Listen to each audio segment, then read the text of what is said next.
Hey guys, मेरा नाम आनंद है और आप देख रहे हैं कोडेटा। आज की इस वीडियो में हम बात करने वाले हैं क्लास 10 के इंफॉर्मेशन टेक्नोलॉजी के web application and security topic के बारे में। और इस एक वीडियो यानी ये वीडियो हमारे होने वाली है वन शॉट वीडियो, यानी इस एक वन शॉट वीडियो में हम पूरे के पूरे वेब एप्लीकेशन एंड सिक्योरिटी से रिलेटेड सारे एस्पेक्ट्स को टच करेंगे। और ये मेरा हैंड रिटन नोट्स है और मैं इसी को आगे चल के आपको एक्सप्लेन करूंगा। और अगर ये नोट्स आप डाउनलोड करना चाहते हैं तो इस वीडियो की डिस्क्रिप्शन में मैंने टेलीग्राम ग्रुप का लिंक दिया हुआ है, उस टेलीग्राम ग्रुप को ज्वाइन कीजिए और वहां से आप इस नोट्स को डाउनलोड कर सकते हैं। एक नोट्स में आप पूरा का पूरा web application and security chapter खत्म कर लेंगे। तो आज हमारा ये वन शॉट जो है वो स्पेशली इस चैप्टर पे फोकस्ड है। तो चलिए स्टार्ट करते हैं और एक ही वीडियो में वन शॉट बनाते हैं इस web application and security chapter को। तो चलिए स्टार्ट करते हैं।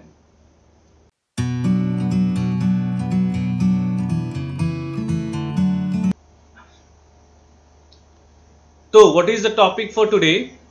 Today's topic is class 10th का जो है इंफॉर्मेशन टेक्नोलॉजी का जो सबसे इंपॉर्टेंट चैप्टर है और टर्म 2 का, राइट, टर्म 2 का जो सबसे इंपॉर्टेंट चैप्टर है वेब एप्लीकेशन एंड सिक्योरिटी, ये हम करने जा रहे हैं आज के इस क्लास में।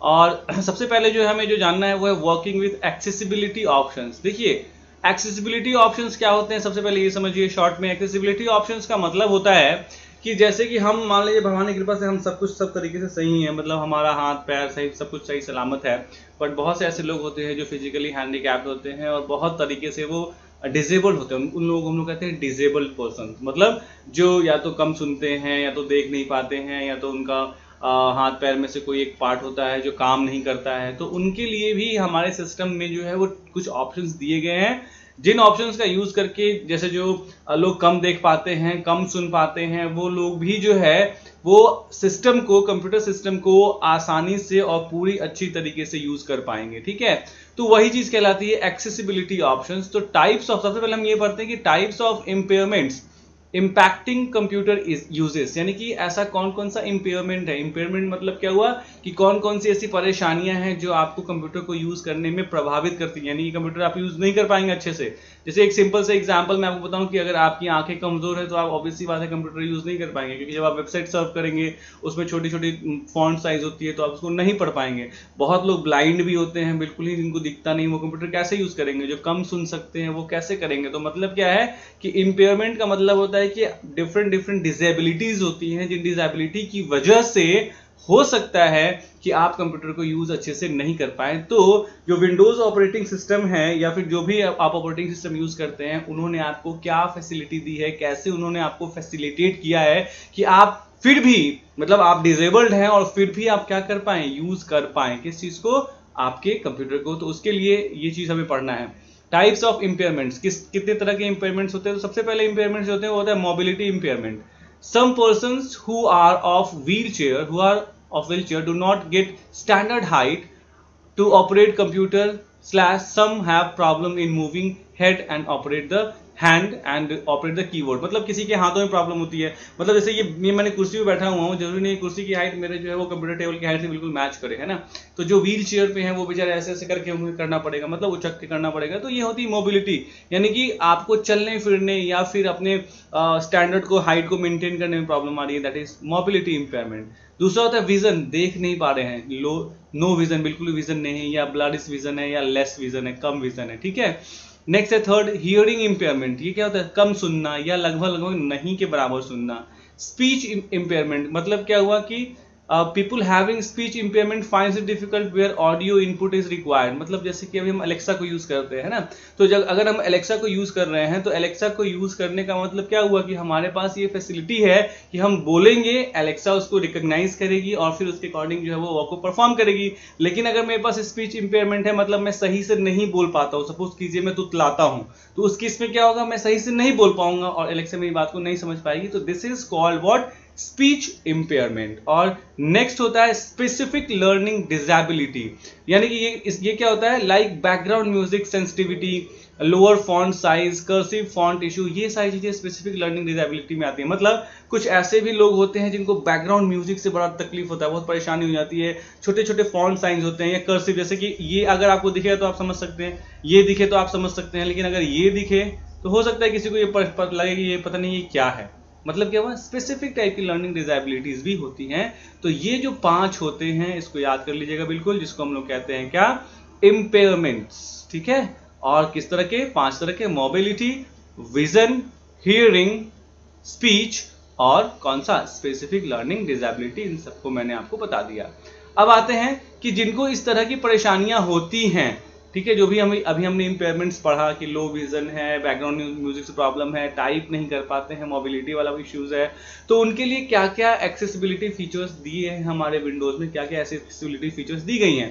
तो एक्सेसिबिलिटी, तो ए है accessibility feature for learning and literacy. Learning और लिटरेसी के लिए क्या है, देखिए कुछ नहीं करना होता है, आपको सेटिंग्स में जाना होता है। ऑब्वियसली बात है, हर कंप्यूटर में सेटिंग्स होता है, उसमें एक ऑप्शन मिलेगा ईज ऑफ एक्सेस, उसमें मिलेगा अदर ऑप्शंस, और उसमें विजुअल ऑप्शंस मिलेंगे। विजुअल ऑप्शंस में क्या करना है आपको, प्ले एनिमेशन इन विंडोज, या तो ऑन कर दीजिए या तो ऑफ कर दीजिए। Show Windows background, background show करना है, ऑन कर दीजिए ऑफ कर दीजिए। मतलब ये चीजें या तो आप ऑन कर सकते हैं या तो ऑफ कर सकते हैं। किस लिए, लर्निंग एंड लिटरेसी के लिए इसको आप ऑन या ऑफ कर सकते हैं। ये विजुअल ऑप्शन है, मतलब क्या आप देखना चाहते हैं, क्या एनिमेशंस देखना चाहते हैं या नहीं देखना चाहते हैं। अगर आपको एनिमेशंस नहीं देखने हैं तो यहां से आप उसको ऑन ऑफ कर सकते हैं। क्या आप विंडोज के बैकग्राउंड देखना चाहते हैं, नहीं देखना चाहते हैं, उसको आप यहां से ऑन ऑफ कर सकते हैं। इनसे एग्जाम में क्वेश्चन नहीं आएगा, क्योंकि वहां पे ये नहीं पूछ सकता है ना कि नेविगेशन बताइए, इसलिए टेंशन नहीं लीजिए, बस समझिए। दूसरा है एक्सेसिबिलिटी फीचर फॉर विजन, यानी कि विजन से रिलेटेड अगर आपको परेशानी है तो क्या क्या एक्सेसिबिलिटी फीचर्स है। सेटिंग्स में जाएंगे, ईज ऑफ एक्सेस में जाएंगे, नैरेटर जाएंगे, नैरेटर को ऑन या ऑफ कर देंगे। अब आता है नैरेटर क्या है, ये एग्जाम में आपको आएगा कि व्हाट इज नैरेटर। नैरेटर क्या होता है, तो narrator is a screen reading app. ये एक ऐसा ऐप है जो स्क्रीन में जो कुछ भी चल रहा है उसको ये रीड कर सकता है। मतलब जैसे स्क्रीन में जैसे मैं रीड कर रहा हूं ना, तो I am like a narrator, ठीक है। तो कुछ खास फॉन्ट साइज फॉन्ट होते हैं जिन फॉन्ट्स को रीड करके बता देगा। जैसे कि सपोज कीजिए मेरे पास मेरी आईज नहीं है, मैं देख नहीं सकता, तो उसके लिए मैं इस फीचर को ऑन कर दूंगा। कौन से फीचर को, सेटिंग्स में, ईज ऑफ एक्सेस में, नैरेटर ऑन ऑफ, ठीक है। जब मैं नैरेटर को ऑन कर दूंगा तो अब जो भी चीज स्क्रीन पर रहेगी वो मुझे पढ़ के सुना दिया करेगा। तो मतलब अगर मेरी आईज नहीं है तो मैं पढ़ सुन तो सकता हूँ, दैट इज थिंग, ठीक है। दूसरा क्या है, for low vision. Low vision के लिए आप बड़ा मॉनिटर यूज कर सकते हैं, या जो आपका ये स्क्रीन है उसी को आप बड़ा कर सकते हैं, ठीक है। दूसरा क्या कर सकते हैं, for cursor trails. Cursor trails का मतलब समझते हैं, जैसे ये देखिए अभी मेरा कर्सर कहाँ है, ये यहाँ पे है ना मेरा कर्सर, तो अभी ये नॉर्मल कर्सर, लेकिन एक कर्सर ट्रेल ऑप्शन होता है जिसमें आप जैसे ही कर्सर को इधर की तरफ मूव कीजिएगा, किधर की मूव कीजिएगा ना, उसकी पूंछ बनते रहेगी। पूंछ बनते रहेगी मतलब वो स्लो मोशन में जैसे जाएगा। तो वो क्या होता है, जिनको कम दिखता है उनके लिए अच्छा होता है कि वो उसकी मतलब स्पीड जो होती है काफी स्पीड जाती है ना, तो अगर उसकी ट्रेल बनते रहेगी तो उसको आइडेंटिफाई कर पाएंगे कि मेरा कर्सर कहाँ पे है। तो इसके लिए भी आप सेटिंग्स में जाएंगे, ईज ऑफ एक्सेस में जाएंगे, make the mouse easier to use, बस, या मैग्नीफायर यूज कर लेंगे आप, ठीक है, ताकि आप जो है जैसे हमारे लिए मैंने मैग्नीफायर नहीं, ये मैंने बड़ा कर दिया, ये मैंने छोटा कर दिया, मैंने और छोटा कर दिया। आ रही है बात समझ में। इसका मतलब क्या हुआ कि आपके पास ये भी एक एक्सेसिबिलिटी फीचर है कि आप मैग्नीफायर को ऑन कर सकते हैं अगर आपकी आंखें कमजोर है तो। इसमें सबसे इंपॉर्टेंट अभी तक आपको क्या मिला है, दैट इज नैरेटर। नैरेटर क्या होता है, it is an app which reads out the text on the computer screen। Computer screen पे जो टेक्स्ट होता है उसको ये रीड आउट करता है। Now accessibility feature for hearing, अगर आप सुन नहीं पाते हैं तो एडजस्ट कीजिए वॉल्यूम को, वॉल्यूम बढ़ाइए, ठीक है। दूसरा क्या है, using text for sound through command, यानी कि आप जो है यूजिंग टेक्स्ट यानी टेक्स्ट को यूज कर सकते हैं, ठीक है, फॉर साउंड थ्रू कमांड, यानी कि सेटिंग्स में जाइए, ईज ऑफ एक्सेस में जाइए, नैरेटर में जाइए, साउंड यू हियर, यानी कि कौन कौन सा साउंड आप सुनना चाहते हो, साउंड से रिलेटेड सेटिंग्स आप कर सकते हैं। नेक्स्ट है एक्सेसिबिलिटी फीचर फॉर मोबिलिटी, अगर आप चल नहीं सकते हैं, ठीक है, आप मान लीजिए आपको परेशानी है चलने में, तो आप सेटिंग्स में जाइए, ईज ऑफ एक्सेस में जाइए और वहां कीबोर्ड मिलेगा। कीबोर्ड में आपको बहुत सारी चीजें मिलती है, जैसे स्टिकी कीज का ऑप्शन मिलेगा, फिल्टर कीज का ऑप्शन मिलेगा, टॉगल कीज का ऑप्शन मिलेगा, जिनका आप यूज करके डिफरेंट टाइप्स ऑफ मोबिलिटी से रिलेटेड इश्यूज को खत्म कर सकते हैं। जैसे स्टिकी कीज क्या करता है, helps in pressing two buttons together. मान लीजिए मेरी हाथ कांपते हैं, मैं दो बटन्स को एक साथ नहीं प्रेस कर सकता हूं, तो स्टिकी कीज को जब आप ऑन कर दीजिएगा तो एक बटन दबाइएगा और जब तक दूसरा बटन दबाइएगा नहीं तब तक वो अपने आप दबा हुआ रहेगा, मतलब उसका वो काम करते रहेगा। ऐसे ही फिल्टर की क्या करता है, let's users to set sensitivity of keyboard. कोई कीबोर्ड बहुत आप हल्का दबा पाते हैं, मतलब आप ज्यादा प्रेस नहीं कर पाते हैं। देखिए ये सब ना हम जब सुनेंगे ना, हम जब इन सब चीजों को देखेंगे तो यार क्या बेकार सी चीज है ये सब चीज, लेकिन उनके लिए सोचिए सर, जिनके लिए सच में मान लीजिए मुझे दिखता नहीं तो मैं मैग्नीफायर से उसको बड़ा करके देख सकता हूँ, मुझे सुनाई नहीं देता मैं स्पीकर की वॉल्यूम बढ़ा के सुन सकता हूँ, मैं दो बटन्स को एक साथ नहीं दबा सकता तो उसके लिए मैं फिल्टर की को ऑन कर सकता हूँ, caps lock on off, num lock on off मैं कर सकता हूँ टॉगल की का यूज करके। तो इसका मतलब क्या है कि ये मेरे लिए बिल्कुल, आप लोग बहुत लोग ऐसे होंगे जो ये सोचेंगे कि ये क्या पढ़ा रहे हो सर, बट लिटरली जिनको ये परेशानी होती है उनके लिए ये सब फैसिलिटीज बहुत ही ज्यादा इंपॉर्टेंट फैसिलिटीज होती हैं। नेक्स्ट है accessibility feature for speech, speech के लिए भी, भाषण के लिए। For speech impairment a text to speech feature other than many visual presentation tools like PowerPoint, OneNote, Skype etc। मतलब आप बोल नहीं सकते हैं, सपोज कीजिए आप रिप्रेजेंट तो कर देंगे लेकिन आप किसी के सामने बोल नहीं पाएंगे, ठीक है। आपको किसी ने बोला कि आप जो है भाषण दीजिए, तो आप क्या करेंगे, आप बोलेंगे नहीं मेरे को कुछ इश्यूज है, मैं पावर पॉइंट में क्या करूंगा, मैं एक अच्छा सा प्रेजेंटेशन बना दूंगा, उसमें बैकग्राउंड वगैरह सब कुछ ठीक ठाक कर दूंगा, जो भी लिखना है वो सब कर दूंगा, ठीक है, और उसको रिप्रेजेंट कर दूंगा। तो क्या होगा, स्पीच जो है, आप जो है एक्सेसिबिलिटी फीचर के माध्यम से स्पीच को जो है वो रिप्रेजेंट कर सकते हैं एज अ टेक्स्ट, या टेक्स्ट को रिप्रेजेंट कर सकते हैं एज अ स्पीच। टाइप कीजिएगा, जो भी आप टाइप कीजिएगा वो एज मतलब बोला जाएगा, मतलब आप टाइप करेंगे और पावर पॉइंट में ऐसी फैसिलिटी है कि उसको प्रोनाउंस करेगा वो, इसको वॉइस करेगा, ठीक है। तो आप टाइप कर दीजिए, अगर आप बोल नहीं पाते हैं तो टेक्स्ट टू स्पीच का ऑप्शन यूज कर लीजिए। टेक्स्ट टू स्पीच क्या करेगा, नाम ही देखिए टेक्स्ट टू स्पीच, यानी टेक्स्ट जो आप टाइप करेंगे वो स्पीच में कन्वर्ट कर देगा, यानी कि आपके बदले कोई और बोलेगा, सिस्टम बोलेगा आपको समझ के, ठीक है। सेटिंग, इसके लिए सेटिंग्स में जाना होगा, टाइम एंड लैंग्वेज में जाना होगा और स्पीच में जाना होगा। ये था आपको फर्स्ट पार्ट विजुअल इंपेयरमेंट्स, बस इतना था। इस पूरे के पूरे सेक्शन में देखिए पूरा एक चैप्टर था और इसको मैंने बहुत शॉर्ट में आपको समझा दिया, बहुत शॉर्ट में समझाया, क्योंकि इससे क्वेश्चंस लगभग ना के बराबर आएंगे। एक पहला क्वेश्चन नोट कर सकते हैं, अगर देखिए नोट कर रहे हैं तो नोट कीजिए। पहला क्वेश्चन ये हो सकता है कि types of impairment, what are the different types of impairment, ठीक है, ये पहला क्वेश्चन होगा।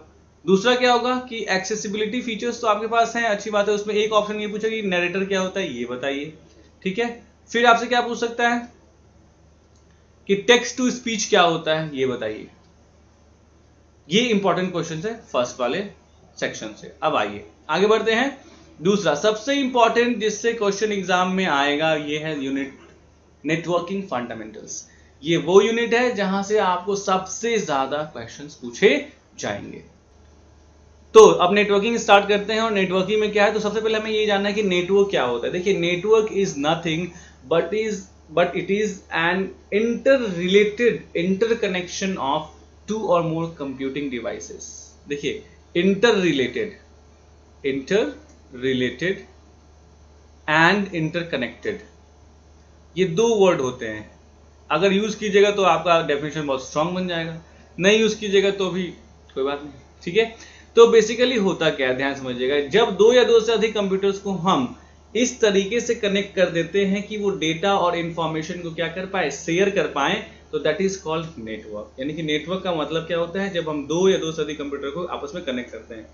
अब आता है कि वर्ड इंटर रिलेटेड क्या होता है। इंटर मतलब एक दूसरे से वो रिलेटेड होंगे, एक दूसरे से जुड़े हुए रहेंगे। इंटरकनेक्टेड रिलेशन मतलब रिलेशन होगा, जैसे कि सपोज कीजिए साइकिल है, साइकिल में चेन जो है वो पहिए से जुड़ा होता है, पहिया जो है वो फिर आगे फर्दर जुड़ता है आपके पूरे बॉडी से, साइकिल की बॉडी से, फिर सीट होती है। ऐसे ही वो सारे एक दूसरे से इंटर रिलेटेड हैं और साथ ही साथ क्या है, इंटरकनेक्टेड भी हैं, राइट। तो नेटवर्क क्या है, it is a collection of two और मोर कंप्यूटर्स, दो या दो से अधिक, सिर्फ कंप्यूटर्स नहीं कहेंगे हम, we will telling it computing devices, two और मोर कंप्यूटिंग डिवाइसेस, क्योंकि अगर मोबाइल्स को भी आप कनेक्ट कर देते हैं वो भी एक नेटवर्क है, ठीक है। तो network is nothing but it is a collection of two और more computing devices connected together in such a way that it can share data and information और आज के टाइम में तो सिर्फ डेटा इन्फॉर्मेशन ही नहीं, बल्कि आप चाहें तो सॉफ्टवेयर भी शेयर कर सकते हैं, आप चाहें तो हार्डवेयर भी शेयर कर सकते हैं, आप चाहें तो कुछ भी, मतलब anything, you can share anything, got it. Even storage को शेयर कर सकते हैं, software, hardware, storage, anything you can share, okay. तो व्हेन टू और more computers are connected together, जब दो या दो से अधिक कंप्यूटर्स आपस में कनेक्ट किए जाते हैं इन सच अ वे, इस तरीके say that they can share data and information, वो क्या कर सके, डेटा और इन्फॉर्मेशन को शेयर कर सके, इट इज कॉल्ड नेटवर्किंग। इसे ही हम क्या कहते हैं, नेटवर्किंग कहते हैं। ये बहुत ही इंपॉर्टेंट सेक्शन है, देखिए मैं फिर से बता रहा हूँ, networking is the most important section, exam में क्वेश्चंस इसी सेक्शन से आएंगे। A computer that is not connected to a network is known as stand-alone computer, यानी कि एक ऐसा कंप्यूटर जो इंटरनेट से कनेक्टेड नहीं होता है उसे हम कहते हैं स्टैंड अलोन कंप्यूटर। एग्जाम में ये पूछ सकता है कि what do you mean by stand alone computer, तो एक ऐसा कंप्यूटर जो इंटरनेट से कनेक्टेड नहीं होता है। दूसरा क्या होता है कि a computer that is connected to a network, यानी कि एक ऐसा कंप्यूटर जो नेटवर्क से कनेक्टेड होता है, इंटरनेट से कनेक्टेड होता है, उसको हम या तो वर्क स्टेशन कहते हैं, या तो नोड कहते हैं, या तो होस्ट कहते हैं, हम कुछ भी कह सकते हैं तीनों में से। यानी एक जैसे ये मेरा कंप्यूटर है, लैपटॉप अभी इंटरनेट से कनेक्ट है, ठीक है, तो इसे हम क्या कहेंगे, इसे हम वर्क स्टेशन कहेंगे, या इसे हम नोड कहेंगे, या इसे हम क्या कहेंगे, होस्ट कहेंगे, ठीक है। Now what are the benefits of networking, देखो एक एक क्वेश्चन यहाँ बहुत इंपॉर्टेंट होने जा रहा है, एक एक क्वेश्चन यहाँ बहुत इंपॉर्टेंट होने जा रहा है। बेनिफिट ऑफ नेटवर्किंग क्या क्या है, ये भी क्वेश्चन एग्जाम में आ सकता है। तो देखिए सबसे पहला क्या है, it breaks the barrier of distance, cost and time. मेरी बनाई गई वीडियो पूरे इंडिया में जा रही है, पहले जाती थी नहीं जाती थी, मैं किसी के यहाँ जाके पढ़ाता था तो सिर्फ उस बच्चे को पता चलता था, आज मैं पढ़ाता हूँ पूरी दुनिया को पता चलता है। तो वही चीज कह रहा है कि it breaks the barrier of distance, cost and time, तीनों का बैरियर इसने तोड़ दिया है, ठीक है। When two or more devices are connected together, यानी कि जब दो या दो से अधिक डिवाइसेस आपस में कनेक्टेड होते हैं, they can share data and information, वो डेटा और इंफॉर्मेशन को शेयर कर सकते हैं, सॉफ्टवेयर को भी एज वेल एज हार्डवेयर को भी शेयर कर सकते हैं। यानी कि अगर आपने मान लीजिए कि नेटवर्किंग की है, 10 कंप्यूटर को आपस में जोड़ा हुआ है, सपोज कीजिए आपने नेटवर्किंग करी है, ठीक है, और 10 कंप्यूटर को जोड़ा हुआ है, 1 computer, 2 computer, 3 computer, 4 computer, 5 computer, 6 computer, जितने भी हो, और यहाँ पे एक प्रिंटर है, तो फायदा क्या होगा ना कि ये सारे के सारे इस प्रिंटर को क्या कर पाएंगे, यूज कर पाएंगे, सारे के सारे। तो नेटवर्किंग का ये फायदा होता है कि हार्डवेयर डिवाइस को आप यूज कर सकते हैं। साथ ही साथ अगर इस कंप्यूटर में कोई सॉफ्टवेयर था जो इस कंप्यूटर में नहीं है, तो ये कंप्यूटर इस कंप्यूटर में रखे उस सॉफ्टवेयर को यूज कर सकता है। साथ ही साथ मान लीजिए इस कंप्यूटर का स्पेस भर गया है और कोई फाइल स्टोर करनी थी इसको, तो ये क्या कर सकता है, इस कंप्यूटर में जाके उसके हार्ड डिस्क को यूज करके, इसमें स्टोरेज को यूज करके उसको अपने डेटा को स्टोर कर सकता है। ये सारे बेनिफिट्स होते हैं जब आप दो या दो से अधिक कंप्यूटर्स को, यानी कि सारे कंप्यूटर की नेटवर्किंग कर देते हैं उस केस में। तीसरा क्या कहता है, networking has provided us the most convenient and lightning fast communication over countries and continents. आज हम व्हाट्सएप चैट से या फिर आप फेसबुक से, फेसबुक मैसेंजर का यूज करके या किसी भी इंस्टेंट मैसेजिंग को यूज करके ऑडियो, वीडियो और न जाने कितने तरह के कम्युनिकेशन कर सकते हैं, और इंस्टेंट होता है एकदम, अभी आपने क्लिक किया और अभी आप तुरंत आपको रिंग होने लगता है, आप तुरंत बातें करने लगते हैं। तो that is also has been done using networking. और लास्ट इसमें क्या है कि डेटा में भी केप्ट सेंट्रलाइज्ड। नेटवर्किंग का मतलब क्या होता है, डेटा सेंट्रलाइज्ड रहेगा। जैसे आपका जो फेसबुक का डेटा है, क्या वो आपके सिस्टम पे है, नहीं, वो फेसबुक के सर्वर पे है जो कहीं एक जगह रखा हुआ है। वैसे ही आपके बैंक का, जैसे आपने सपोज कीजिए आप कोई भी बैंक लेते हैं, आप लेते हैं पीएनबी लेते हैं, आप एसबीआई लेते हैं, कोई सा ही बैंक है, उसका जो डेटा है सारा डेटा एक जगह है। तो सारा डेटा एक जगह से क्या फायदा हुआ कि डेटा सेंट्रलाइज्ड है। डेटा के सेंट्रलाइज होने से एक जगह आपने डेटा रख दिया है, उसको कहीं से भी कोई भी यूज कर सकता है। अब यहाँ पे क्वेश्चन है, कोई भी नहीं, कोई भी नहीं यूज कर सकता। जो ऑथराइज्ड यूजर्स हैं, जिनको यूजर आईडी पासवर्ड मिले हुए हैं, सिर्फ और सिर्फ वही उसको यूज कर सकते हैं। तो डेटा का सेंट्रलाइजेशन हो गया। ये अब आपको पता है कि आप एक ही जगह जाओगे और सब चीज मिल जाएगी। पहले क्या होता था, यहाँ पे जाओ इस चीज के लिए, वहां पे जाओ उस चीज के लिए, वहां पे जाओ उस चीज के लिए। अब क्या हुआ, अब एक ही जगह सारी चीजें मिल जाती हैं। तो this is the benefit of networking. आगे बढ़ते हैं, आगे हमारा टॉपिक टाइप्स ऑफ नेटवर्क, यानी कि नेटवर्क के कितने टाइप्स होते हैं।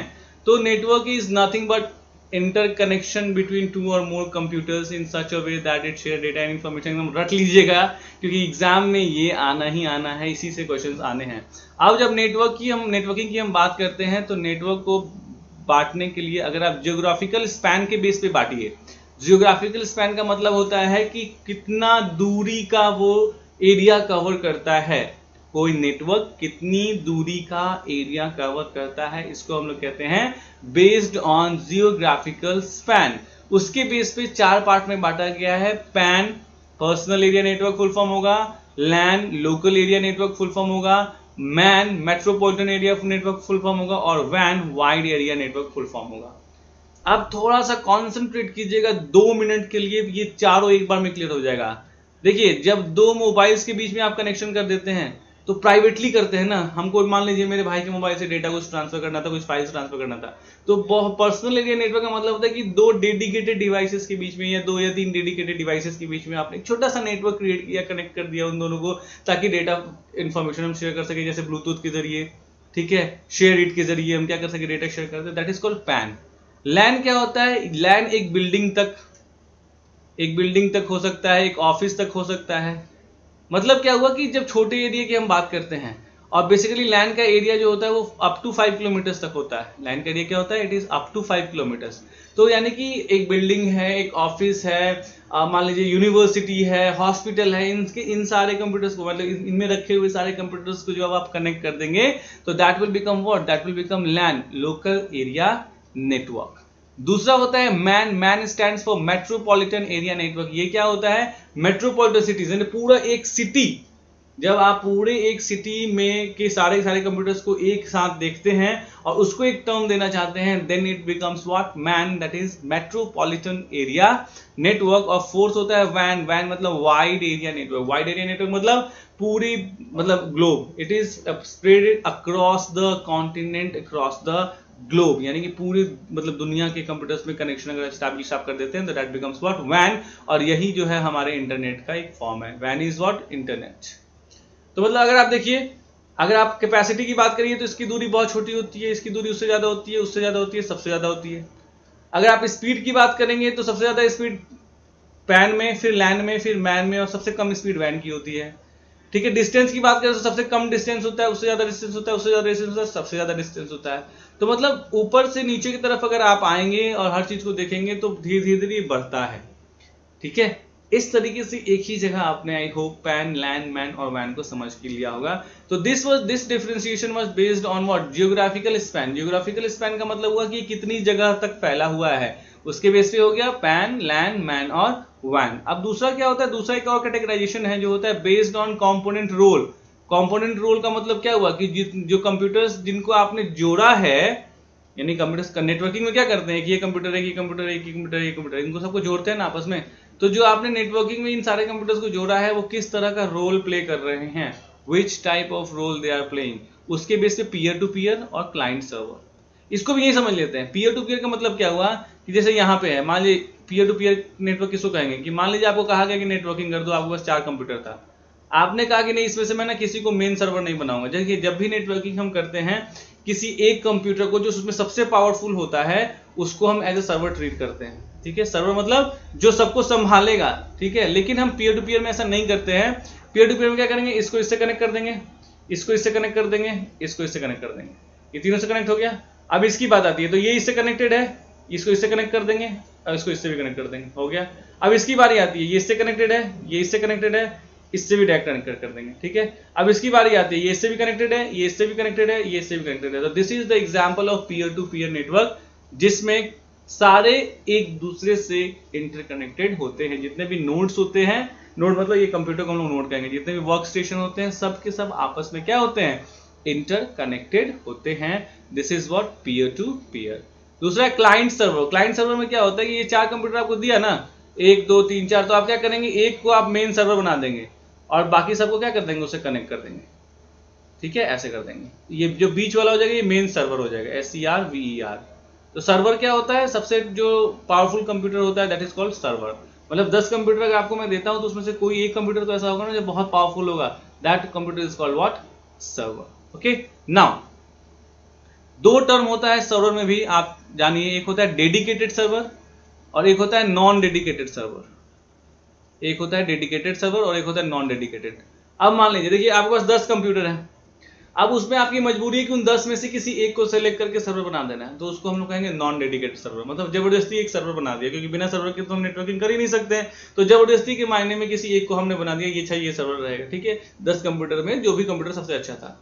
अब क्या हुआ, 10 कंप्यूटर है, आप मार्केट गए और आपने एक स्पेशल सर्वर खरीद के लाया, मतलब एक स्पेशल कंप्यूटर खरीद के लाया जिसको आप सर्वर बनाना चाहते थे। दैट मींस आपने डेडिकेटली एक कंप्यूटर जो है वो लिया जो एज अ सर्वर क्या करेगा, वर्क को परफॉर्म करेगा।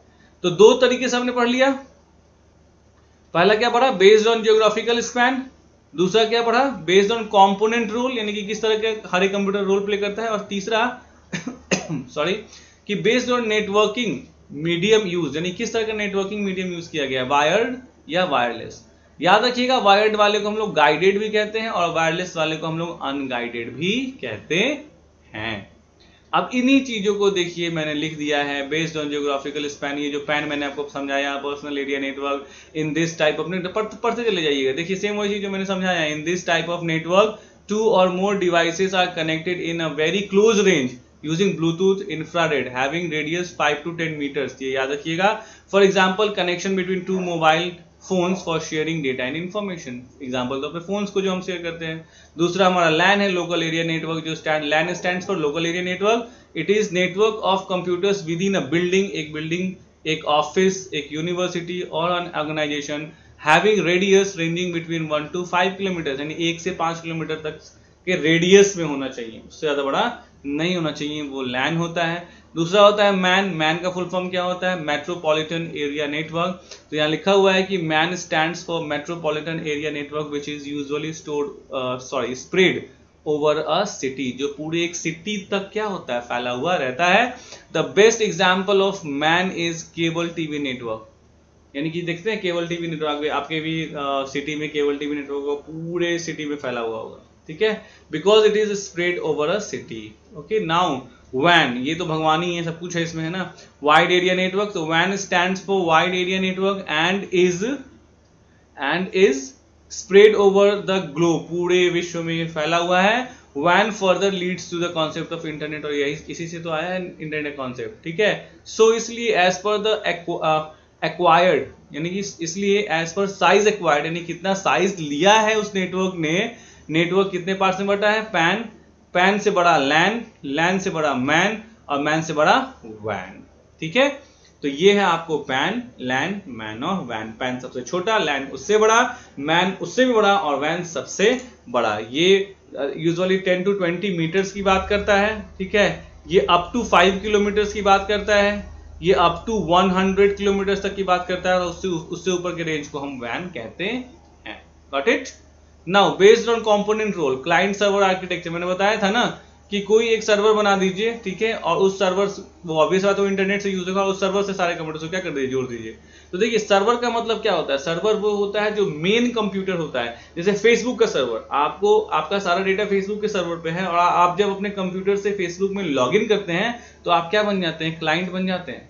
You become as a client, ठीक है। आपने जीमेल को यूज करना है तो जीमेल के सर्वर से आप कनेक्ट होते हैं, तो जैसे ही आप जीमेल के सर्वर से कनेक्ट होते हैं यू बिकम अ क्लाइंट, यानी जब भी किसी भी सर्वर से आप कनेक्ट होते हैं यू बिकम अ क्लाइंट, आप एक क्लाइंट बन जाते हैं। सर्वर मतलब जो सर्विसेज प्रोवाइड करता है, और क्लाइंट मतलब जो सर्विसेज के लिए रिक्वेस्ट करता है कि भैया मेरे को ये चीजें चाहिए, ठीक है। Server is used to provide services, client asks और request for some information which a server provides. Dedicated server मैंने बता दिया, नॉन डेडिकेटेड भी बता दिया आपको। डेडिकेटेड मतलब स्पेशल सर्वर आपने खरीदा नेटवर्किंग के लिए तो वो डेडिकेटेड हो गया, और नॉन डेडिकेटेड मतलब 10 कंप्यूटर था, उसी में से किसी एक को आपने कहा अच्छा चलो ये सबसे फास्ट वाला है, इसको यूज कर लेते हैं, ठीक है, तो that is called non dedicated. Peer to peer भी मैंने आपको समझा दिया था कि हर एक कंप्यूटर, जैसे PC1 है, ये इससे भी कनेक्टेड है, ये इससे भी कनेक्टेड है, ये इससे भी कनेक्टेड है और इससे भी कनेक्टेड है। PC2 है, ये दोनों कनेक्टेड है ही, तो फिर ये इससे कनेक्टेड हो जाएगा, फिर इससे कनेक्टेड हो जाएंगे, इससे कर देंगे। PC3 है, देखिए इससे कनेक्टेड है, इससे कनेक्टेड है, इससे नहीं है तो कर देंगे, इससे कर देंगे। PC4 है, इससे भी कनेक्टेड है, इससे भी कनेक्टेड है, इससे भी कनेक्टेड है, इससे नहीं है तो इससे कर देंगे। और PC5 है, देखिए इससे भी कनेक्टेड है, इससे भी कनेक्टेड है, इससे भी कनेक्टेड है और इससे भी कनेक्टेड है। तो this is peer to peer communication, जिसमें सारे एक दूसरे से कनेक्टेड होते हैं। Next, based on communication medium, कौन सा कम्युनिकेशन मीडियम यूज किया, उसकी वजह से वायर्ड है। वायर्ड नहीं कोई बोलेगा, आपको गाइडेड बोलेगा, क्योंकि कंफ्यूज तो करेगा ना, क्वेश्चन बना आसान दे देगा। तो गाइडेड कम्युनिकेशन का मतलब होता है कि जो कम्युनिकेशन वायर के बेस पे होती है, जैसे वायर पे होती है। तो when network is created using wire means all the systems in the network are connected together using wire. सारे के सारे सिस्टम जब आप वायर के जरिए कनेक्ट करते हैं, इट इज कॉल्ड वायर्ड या गाइडेड कम्युनिकेशन। और वायर्ड कम्युनिकेशन के लिए आप कौन कौन से तरह के केबल को यूज कर सकते हैं? तो सबसे पहले तरह का जो केबल होता है वो होता है ट्विस्टेड पेयर केबल, जो आपके घर में, हमारे घर में वायरिंग के लिए जो केबल यूज होता है ना, वायर दो, जिसमें दो होता है, लाल और पीला वाला होता है, जो एक दूसरे के ऊपर होते हैं, that is twisted pair cable. दूसरा होता है कोएक्सियल केबल, यानी कि हमारे घर में एग्जांपल में देखिए तो जो D2H का जो वायर आता है ना ब्लैक सा, उसको हम लोग कहते हैं कोएक्सियल केबल। और तीसरा होता है फाइबर ऑप्टिक्स केबल। आपने रास्तों के बगल में देखा होगा खुदाई करके जो है वो उसमें तार डाले जाते हैं, that is fibre optics cable. ये हम नहीं डाल सकते हैं, ये बड़ी बड़ी कंपनियां डालती हैं, क्योंकि इसको डालने का खर्च बहुत ज्यादा होता है। तो यहाँ पे भी देखिए twisted pair cable, coaxial cable और फाइबर ऑप्टिक्स केबल, ये सबसे घटिया, ये उससे अच्छा, ये सबसे अच्छा। इसकी स्पीड सबसे कम, इसकी स्पीड उससे ज्यादा, इसकी स्पीड सबसे ज्यादा। इसको लगाने में कम खर्चा, इसको लगाने में मॉडरेट खर्चा, इसको लगाने में सबसे ज्यादा खर्चा। ठीक है, तो गुड, बेटर, बेस्ट वाला कॉन्सेप्ट याद रखिएगा। वायरलेस नेटवर्क, वही चीज, a network which has been created using wireless mode of communication like microwave, radio wave, Bluetooth, infrared, इन सब टेक्नोलॉजी का यूज करके अगर आपने किया है तो दैट इज वायरलेस। www का फुल फॉर्म जरूर याद रखिएगा, वर्ल्ड वाइड वेब। ये क्या होता है? तो this is a set of programs, standards and protocols that allow multimedia and hypertext files to be created, displayed and linked on the internet. Internet पे जो कुछ भी आप देखते हैं 90% जो है वो क्या है? www है। इसलिए याद रखिएगा इंटरनेट और www सेम नहीं है। इंटरनेट बड़ी एंटिटी है, इंटरनेट बड़ी है, ठीक है, भले उसका 90% www के पास है, लेकिन और भी बहुत सारी ऐसी चीजें होती है जो इंटरनेट के पास होती है। सो www इज नॉट इंटरनेट, याद रखिएगा। अब आगे बढ़ते हैं। www was proposed between 1989 to 1991। पहली बार 1989 से 1991 के बीच में टिम बर्नर्स ली ने इसको प्रपोज किया था, बट एग्जैक्टली ये जो एग्जिस्टेंस में आया जब HTML बना। HTML एक लैंग्वेज है, बेसिकली स्क्रिप्टिंग लैंग्वेज है। हाइपर, H से क्या होता है? Hyper, T for text, M for markup, L for language, hyper text markup language. तो 1999 में जब HTML इवॉल्व हुआ, उसके बाद जो है पहली बार इंटरनेट का नाम कंसेप्ट में आया था। अब देखिए ये आ गया ना यहाँ पे difference between www and internet, यानी कि www में और इंटरनेट में क्या डिफरेंस है? What is the difference between www and internet? तो फिर से मैं आपको बताता हूं, इंटरनेट एक बड़ी एंटिटी है। What is internet? Internet is a bigger entity और www is a smaller entity. मतलब अगर ये मान लीजिए कह सकते हैं ये पूरा इंटरनेट है, तो ठीक है, मेजॉरिटी इसका जो है वो क्या है? www है। लेकिन ऐसा इसका मतलब थोड़ा ना हुआ कि पूरा इंटरनेट ही जो है वो, तो www मेजर है, but it is not the complete thing. तो first question is whether www and internet is same. Answer is no, नहीं, ऐसा नहीं है कि www और इंटरनेट सेम है, दोनों सेम नहीं होते हैं, याद रखिएगा। Internet is not just web pages but other components as well, like forums. यानी इंटरनेट जो होता है वो सिर्फ www नहीं होता, इंटरनेट में फोरम्स भी होते हैं, इंटरनेट में ईमेल भी होता है, इंटरनेट में इंस्टेंट मैसेजिंग भी होते हैं। यानी कि यहाँ पे जो आपको मैंने फिगर यहाँ बताया, ये www तो है ही इंटरनेट में, अगर ये पूरा इंटरनेट हम मान लें, ठीक है, पूरे को इंटरनेट मान लें, तो इसमें www भी है, यहाँ फोरम्स भी है, ठीक है, यहाँ ईमेल्स भी है, ईमेल भी इसका पार्ट है, इंस्टेंट मैसेजिंग IM भी इसका पार्ट है, बहुत सारे हैं, ठीक है। इसलिए www is a part of internet, it is not the complete internet. अब आइए components of internet, next topic हमारा क्या है? What are the various components of internet. Components क्या होते हैं? तो note that www is one component of internet. देखिए बार बार ये कहा जा रहा है कि www जो है वो सिर्फ एक कंपोनेंट है। अदर कंपोनेंट कौन कौन से हैं? फोरम्स। फोरम्स क्या होते हैं? Where people can seek help and advice about a topic. एक ऐसी जगह जहां पे कुछ लोग बंदे एडवाइस दे सकते हैं, या अगर आप जो है कुछ पूछना चाहते हैं तो पूछ सकते हैं। लाइक स्टैक ओवरफ्लो, वहां पे कुछ पूछ सकते हैं। quora.com, वहां पे कुछ पूछ सकते हैं, है ना। रिसर्च डेटाबेस, जो भी रिसर्च करते हैं बंदे, उनका डेटाबेस भी होता है। यूजनेट, ये क्या होता है? यूजनेट क्या है? तो डिस्कशन ग्रुप है, याद रखिएगा, पूछ सकते हैं एग्जाम में। What is Usenet? Usenet is nothing but a discussion group about a specific subject. किसी एक स्पेसिफिक सब्जेक्ट के बारे में जो डिस्कशन ग्रुप होता है उसको हम लोग यूजनेट कहते हैं। For example Google groups, Google groups आपने शायद सुना भी नहीं होगा, छोड़ दीजिए, बस इतना जानिए यूजनेट क्या होता है, डिस्कशन ग्रुप्स। नेक्स्ट है डी, ईमेल भी होता है, इंस्टेंट मैसेजिंग भी जो होता है वो इंटरनेट का पार्ट है। और एफटीपी फाइल ट्रांसफर प्रोटोकॉल, जब ह्यूज फाइल्स को, बड़े बड़े फाइल्स को ट्रांसफर करना होता है एक जगह से दूसरी जगह, तो उसको हम लोग क्या कहते हैं, एफटीपी फाइल ट्रांसफर प्रोटोकॉल का यूज करते हैं। अगर हम जब बड़े बड़े फाइल्स को एक जगह से दूसरी जगह ले जाना चाहते हैं उसके लिए हम एफटीपी का यूज करते हैं। अब देखिए एग्जांपल मैं इसका देता हूं, सबसे सटीक एग्जांपल क्या होगा कि अगर आपको सामान को ले जाना है, मान लीजिए आप रेंट वाले घर में थे और आपने अपना घर बनाया, तो सामान को आप अपने कार में भर भर के भी ले जा सकते हैं, ठीक है। बट क्या सामान को भर भर के ले जाने के लिए, सामान को एक जगह से दूसरी जगह ले जाने के लिए कार खरीदी थी आपने? नहीं, आपने उसके लिए नहीं खरीदी। उसके लिए आप बकायदे जो है वो जो ट्रांसपोर्ट वाली बसेस होती है, ट्रांसपोर्ट वाले ट्रक होते हैं, उनको यूज कीजिएगा ताकि एक ही बार में चला जाए। तो वही चीज होता है कि फाइल को ट्रांसफर अगर आप करना चाहते हैं तो स्पेशली उसके लिए बनाया गया है FTP, that is file transfer protocol. Got it? Now let's move further. Next concept है इंटरनेट टर्मिनोलॉजीज। कुछ टर्म्स हैं जो आपको जानने हैं। क्लाइंट, क्लाइंट क्या होता है? जब भी आप इंटरनेट से कनेक्ट होते हो, जब भी आप अपने कंप्यूटर को इंटरनेट से कनेक्ट करते हो, दैट बिकम्स अ क्लाइंट, ठीक है। सर्वर क्या होता है? सर्वर वो होता है जो सर्विसेज प्रोवाइड करता है, लाइक फेसबुक, गूगल, जीमेल, ये सब सर्विसेज प्रोवाइड करते हैं। वेब पेजेस, जब भी आप इंटरनेट को ओपन करते हो, इंटरनेट को ओपन करके आप क्या करते हो, यू ओपन सम इंफॉर्मेशन, जैसे www.coditup.in करके खोलोगे तो एक पेज खुलेगी, उसके अंदर भी बहुत सारे पेजेस खुल सकते हैं अगर आप खोलो तो, that is called web pages. यानी इंटरनेट पर ओपन होने वाला सारा पेज क्या कहलाता है? वेब पेज कहलाता है। Website, website is a collection of different web pages. बहुत सारे वेब पेजेस को जब एक साथ आप कंबाइन कर देते हो, it becomes what? A website. जैसे coditup.in में जाओगे, www.coditup.in करके एंटर करोगे तो एक ही पेज नहीं होगा, उसमें बहुत सारे पेजेस होंगे। तो ये सारे पेजेस किससे रिलेटेड हैं? कोडिटअप से रिलेटेड हैं। तो इन सारे पेजेस को जब आपस में कंबाइन आप करोगे, it will become what? Website. Web portal क्या होता है? देखो, वेबसाइट और वेब पोर्टल लगभग मिलता जुलता कॉन्सेप्ट होता है।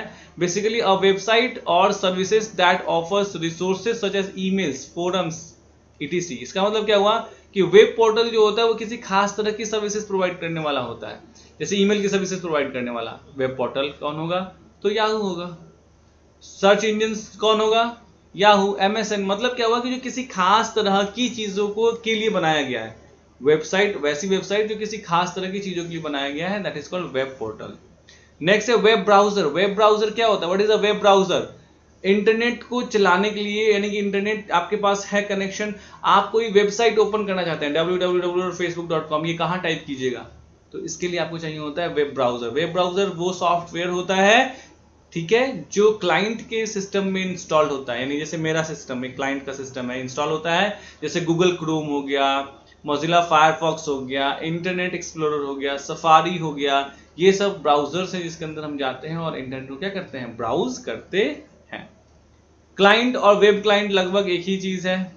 A web client is a program और a component on client side that request and uses services provided by a web server. Web server के जो सर्विसेज देता है उसको यूज करने वाला क्या होता है? वेब क्लाइंट होता है। वेब क्लाइंट या क्लाइंट। यूआरएल का फुल फॉर्म जरूर याद कर लेना, यूनिफॉर्म रिसोर्स लोकेटर। अब ये क्या होता है, ध्यान से समझो। What is URL? URL stands for uniform resource locator. इसका मतलब ये होता है कि कंप्यूटर कह रहा हूं, इंटरनेट पे, ध्यान सुनिएगा, इंटरनेट पे जो कुछ भी है, हर एक चीज का एक यूनिक एड्रेस है। इंटरनेट पे जो कुछ भी है उस हर चीज का अपना एक यूनिक एड्रेस है, जिसको हम लोग क्या कहते हैं? We tell it as URL, ठीक है। नेक्स्ट है ब्लॉग। ये तो मेरे से अच्छे तरीके से आप जानते होंगे, किसी एक टॉपिक पे कुछ लिखना, उसको हमेशा टाइम टू टाइम अपडेट करना, ब्लॉग कहलाता है। ब्लॉगर क्या होता है? जो ब्लॉग लिखता है उसको ब्लॉगर कहते हैं, यानी जो ऑथर होता है ब्लॉग का।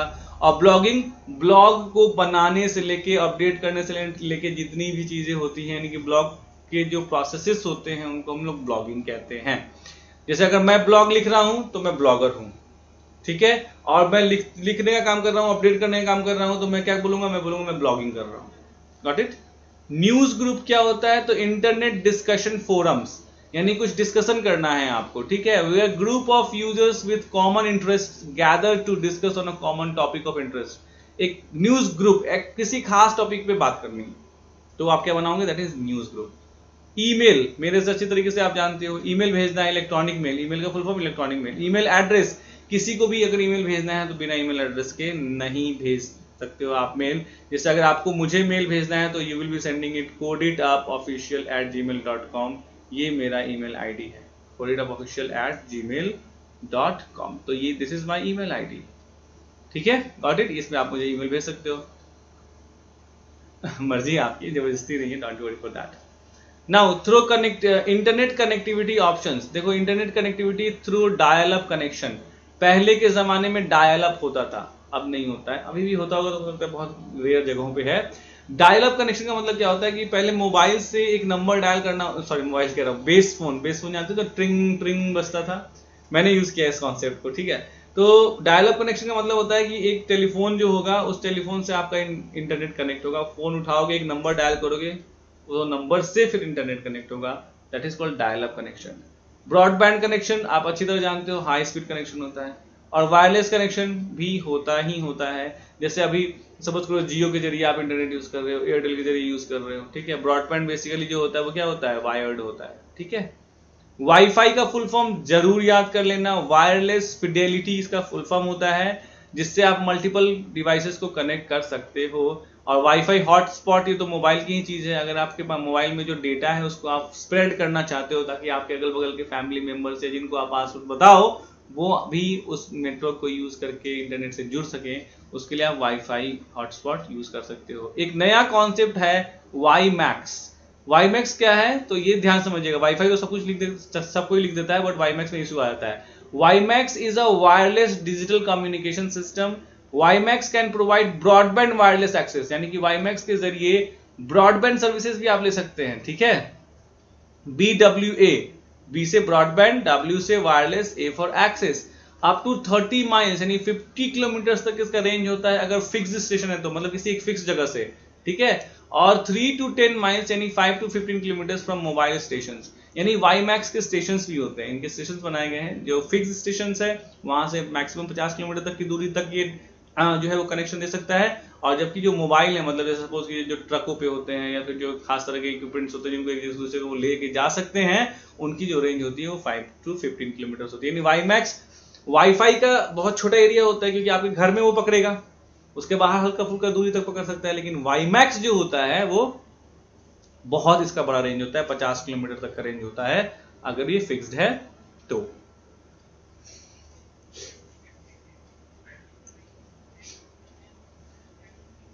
Now let's move further, instant messaging पढ़ते हैं। इंस्टेंट मैसेजिंग बिल्कुल व्हाट्सएप, टेलीग्राम, ये दुनिया में जितने भी तरह के आपने यूजेस किए हुए हैं अपना इंस्टेंट मैसेजिंग के लिए, फेसबुक मैसेंजर जो आप यहाँ भेजते हैं वहां पहुंच जाता है, this is called what, this is called instant messaging. Instant messaging का मतलब ये होता है कि आपने इंफॉर्मेशन यानी मैसेज यहाँ से भेजा, वहां मिल गया। तो इंस्टेंट मैसेजिंग शॉर्टकट में IM is an online chat service using an instant message application. Instant messaging IM allows user to exchange text messages with connected parties in real time, यानी कि text messages connected parties के साथ आप तुरंत भेज सकते हो, नहीं चैटिंग करोगे यहाँ वहां चला जाएगा। Popular instant messaging applications are Google Talks, Google Hangouts, Facebook Messenger, Skype, अब इसमें आप इसमें भी डाल लेना, WhatsApp डाल लेना, ठीक है, Telegram डाल लेना। सम की features of instant messaging, 24/7 available होता है, मल्टीपल प्लेटफॉर्म पे काम कर लेता है, आपके मोबाइल पे भी काम कर लेगा, आपके लैपटॉप पे भी काम कर लेगा। आप अनलिमिटेड चैट हिस्ट्री अपने अपने अपने मोबाइल का जो है वो ये देख लो कितनी कैपेसिटी, कितना स्टोर कर सकता है वो, उतना सारा डेटा स्टोर कर लेगा। आप इसमें ग्रुप क्रिएट कर सकते हो, ग्रुप चैट कर सकते हो, शेयरिंग ऑफ इमेज भी कर सकते हो, sharing of videos, audios, documents भी कर सकते हो, लिंक्स को भी, लोकेशंस को भी शेयर कर सकते हो, चैट भी सर्च कर सकते हो, अगर बाद में आपको सर्च करने की जरूरत पड़े तो आप चैट को सर्च भी कर सकते हो, आप किसी मैसेज को रिप्लाई या फॉरवर्ड कर सकते हो। And other than text you can also communicate using audio and video और ऑडियो कॉलिंग भी आप कर सकते हो। ये सारे फायदे होते हैं किसके, इंस्टेंट मैसेजिंग के। Now next common IM application, instant messaging application कौन कौन से हैं, Google Hangouts, Facebook messenger, Skype, WhatsApp, Telegram दोबारा लिख दिया सॉरी, पिगिन, ठीक है, और एडियम, इन सबको यूज कर सकते हैं। ये दोनों नाम जो है वो आपके लिए मतलब एक तरह से कह सकते हैं कि नए होंगे। बेसिकली अगर आपको 5 भी आप लिख देते हैं एग्जाम में तो बहुत होते हैं। General rules and etiquettes for chatting, भैया सभ्यता दिखाइए जब आप चैटिंग कर रहे हैं, तो असभ्य मत बनिए, यही चीज होती है, ठीक है। कीप द कन्वर्सेशन शॉर्ट, यानी कि राधा थोड़ा लगे हुए फोन पे, ठीक है। Start with short tweet, start with short, ये क्या लिखा है मैंने, start with short greeting, okay, short greeting, यानी कि हेलो, हाय, गुड मॉर्निंग, गुड इवनिंग से स्टार्ट कीजिए, ठीक है। कीप कन्वर्सेशन शॉर्ट, शॉर्ट रखिए। यूज स्टैंडर्ड एब्रिविएशन, यानी कि जो शॉर्ट में अगर आप टाइप करते हैं, शॉर्ट में कुछ टाइप कर रहे हैं, तो जो स्टैंडर्ड है वही टाइप कीजिए, यानी कि अपनी मर्जी से कुछ भी शॉर्टकट बना लीजिए। Use proper punctuations, comma, full stop, exclamation sign ढंग से यूज कीजिए। Avoid caps lock, caps lock में कुछ मत टाइप कीजिए। बी पेशेंट, अगर आपने कुछ मैसेज दिया उसका रिप्लाई नहीं आया तो इम्पेशेंट मत होइए, बल्कि ध्यान से रहिए, आएगा आएगा उसका रिप्लाई आएगा, ठीक है, ये फीलिंग के साथ जो हो रही है, ठीक है। Next, keep it short and sweet, बातों को शॉर्ट रखिए, स्वीट रखिए। Do not use abusive languages, abusive language गाली गलौज मत कीजिए। Do not chat when status busy, do not chat होगा यहाँ पे, do not chat when status busy, अगर किसी ने बिजी स्टेटस लगा रखा है तो ये नहीं कि जबरदस्ती फिर भी आप बात कर रहे हो, ऐसा नहीं कीजिए। This are the common etiquettes. Etiquettes का मतलब होता है सभ्यता दिखाना, जो आपको मिनिमम दिखाना पड़ता है जब आप चैटिंग कर रहे होते हो, तो वैसे दिखाता कौन है, ये अलग बात। Now next, publishing blog. Blog क्या होता है, तो a blog is a kind of website, ये एक वेबसाइट का काइंड है। The term blog is the shortened form of web blog, यानी ब्लॉग शॉर्ट में बोलते हैं, एग्जैक्टली ये वेब ब्लॉग है। The owner of the blog who rights the blog is called blogger, यानी कि जो इस ब्लॉग को लिखता है, जो ओनर होता है, उसको ब्लॉगर कहते हैं। और इस सारी एक्टिविटी को जो राइटिंग या ब्लॉग से रिलेटेड होती है, इसको हम लोग ब्लॉगिंग कहते हैं। ये ब्लॉगिंग टेक्सचुअल होती है, और इसी को अगर वीडियो में कन्वर्ट कीजिएगा तो व्लॉगिंग हो जाता है। ब्लॉग यानी वीडियो से वीडियो बनाइए, ठीक है। अब blog is basically a kind of website, यानी ब्लॉग जो होता है वो एक तरह का वेबसाइट होता है। द ब्लॉगर राइट्स अबाउट, जहाँ कुछ टाइप करता है ब्लॉगर किसी टॉपिक के बारे में, ठीक है, जिसके बारे में वो पैशनेट है। जैसे मैं अगर ब्लॉगिंग करूंगा तो मैं किस चीज के बारे में लिखूंगा, ऑब्वियसली वो प्रोग्रामिंग लैंग्वेजेस के बारे में लिखूंगा, कंप्यूटर्स के बारे में लिखूंगा, क्योंकि मैं उसके लिए पैशनेट हूँ, ठीक है। And reach to like minded people, और ऑब्वियसली बात है मैं अगर इंटरनेट के बारे में कुछ लिख रहा हूँ तो, या फिर मैं जो कंप्यूटर साइंस के बारे में कुछ लिख रहा हूँ, तो इसको कौन पढ़ेगा, जो इंटरनेट को पसंद करता है या उसकी भी इसमें सेम दिलचस्पी है, वही करेगा ना, तो that is the thing, right. The updates put on the blog by the blogger are called blog posts. Blog post क्या होता है, तो जो भी अपडेट करता है एक ब्लॉगर अपने ब्लॉग में, that is called blog post. Types of blogs, blogs कितने तरह के होते हैं। पर्सनल ब्लॉग, मैंने कुछ भी लिख दिया, किसी भी मुद्दे पे जाके मैंने कुछ भी मतलब अनाप शनाप लिख दिया, तो पर्सनल ब्लॉग मतलब मैंने किसी एक बंदे ने अपनी मर्जी से एक ब्लॉग बनाया, उसमें कुछ भी लिख दिया, तो this is the most common type of blog, और मैक्सिमम इसी को लोग यूज करते हैं इंटरनेट पे, that is personal blog. In this type of blog, blogger writes about his personal interest like technology, dancing, etc, मतलब पर्सनल ब्लॉग। मैं लिखूंगा पर्सनल ब्लॉग होगा वो, ठीक है, आप लिखोगे पर्सनल ब्लॉग होगा वो। दूसरा है news and views. News obviously बात है, ये जो न्यूज एजेंसीज होती हैं वो लिखवाते हैं किसके जरिए, जर्नलिस्ट के जरिए, ठीक है। News and television companies have the professional news bloggers who rights updates the news. जो कंपनीज होती हैं, जो न्यूज कंपनी होती है या टेलीविजन की जो कंपनी होती है, बस प्रोफेशनल ब्लॉगर्स होते हैं जो ये ब्लॉगिंग करते हैं। कंपनी ब्लॉग्स, तो ये कंपनी जो है अपना ब्लॉग खोल के रखी हुई है, क्यों भैया, तो मान लीजिए किसी कंपनी ने, ऐसे सपोज इलेक्ट्रॉनिक्स की कंपनी है, वो ब्लॉग क्यों खोल के रखेगी, तो जो भी नई नई चीजें आएंगी वो उस ब्लॉग में डालेंगे ताकि कस्टमर्स को देखें और उनकी सेल्स क्या हो, बढ़े। तो वही चीज लिखा हुआ है कि many companies run their blogs for their customers to let them know the new things happening in the company, यानी कि जो भी नई चीज है वो क्या कंपनी में हो रही है, दैट इज उसके लिए किसको यूज करते हैं, for that we use company blogs.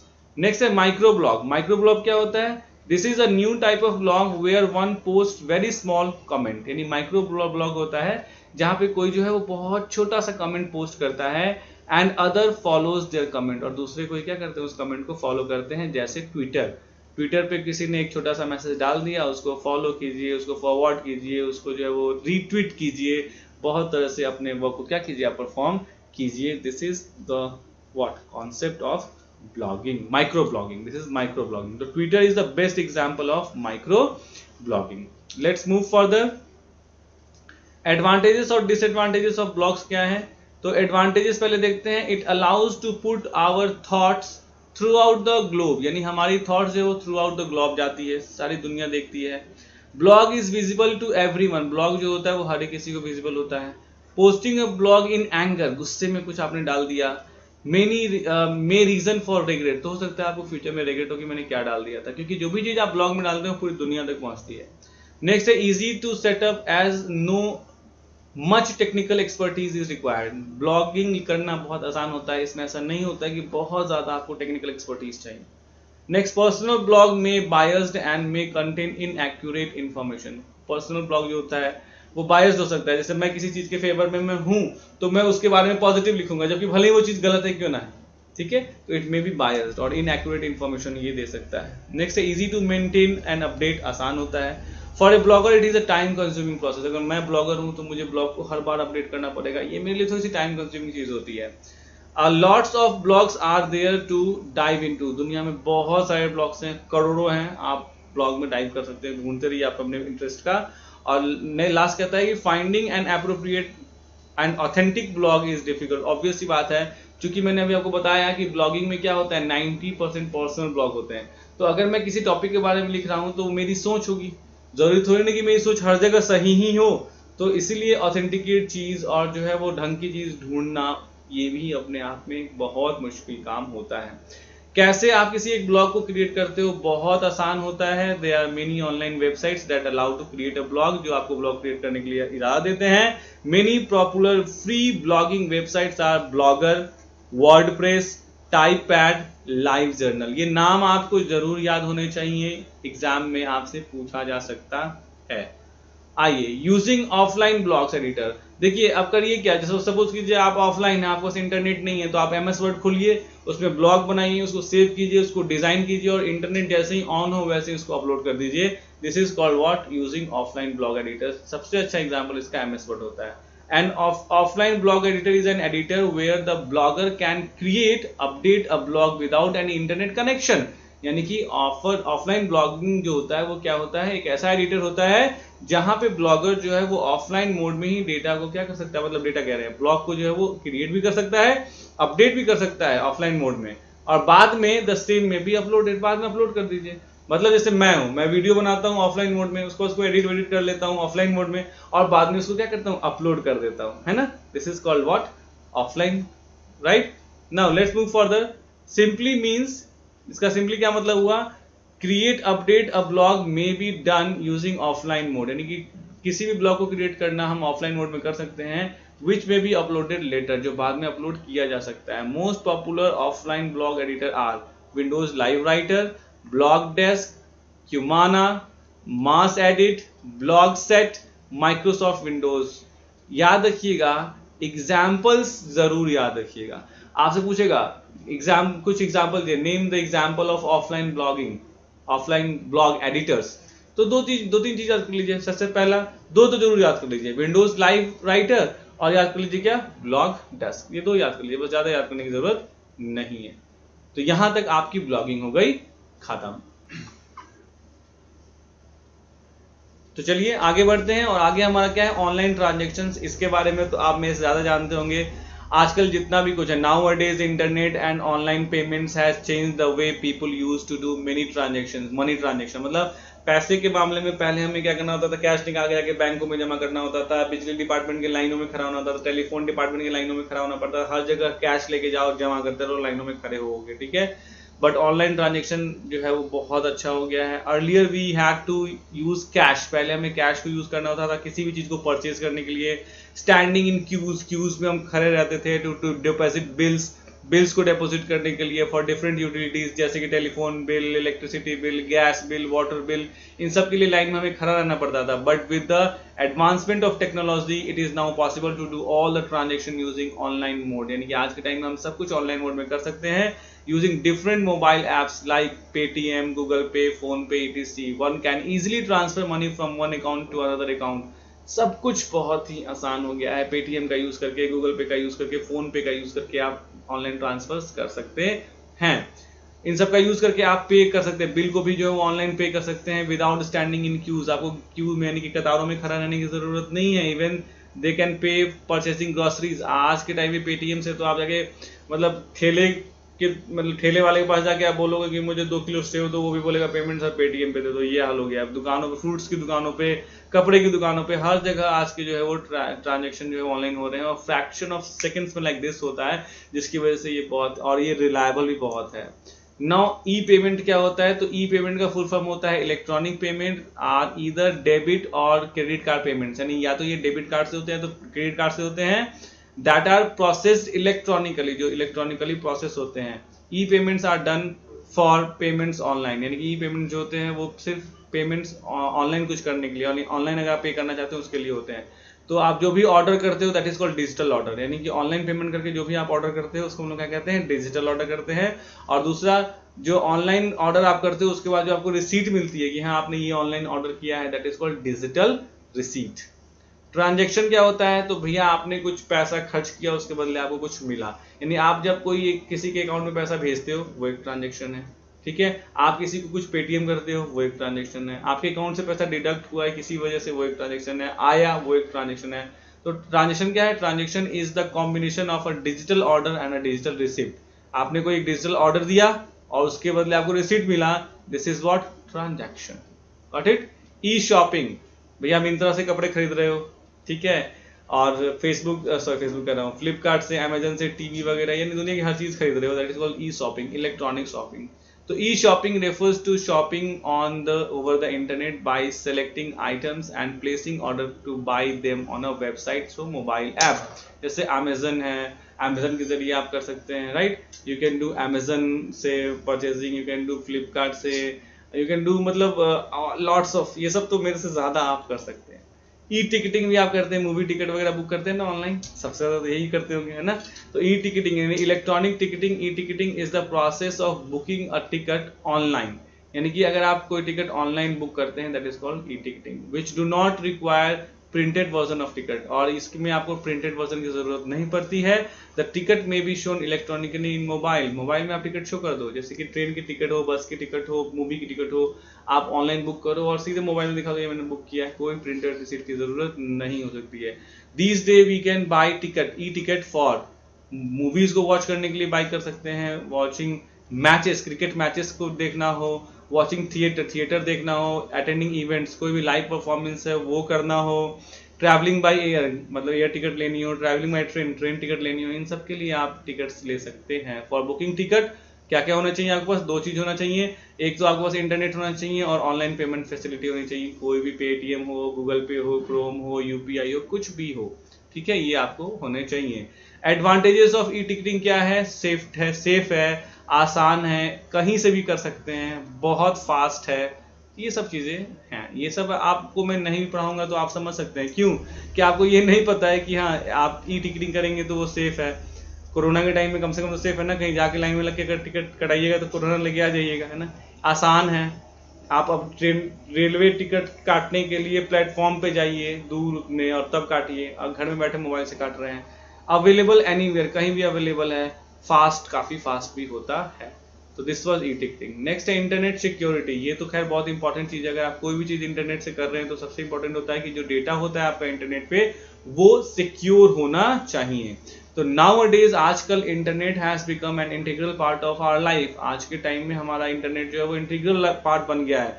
From entertainment to shopping, चाहे एंटरटेनमेंट हो शॉपिंग हो, हम हमेशा जो है सेंसिटिव इन्फॉर्मेशन प्रोवाइड कर देते हैं। एंटर योर नेम तो नाम दे देते हैं, मोबाइल नंबर तो मोबाइल नंबर भी दे देते हैं, डेट ऑफ बर्थ तो डेट ऑफ बर्थ भी देते हैं। सारे सेंसिटिव इन्फॉर्मेशन हमारा इंटरनेट पर अवेलेबल होता है। इवन फाइनेंशियल इन्फॉर्मेशन भी हम दे देते हैं, इतने हम बड़े बेवकूफ हैं।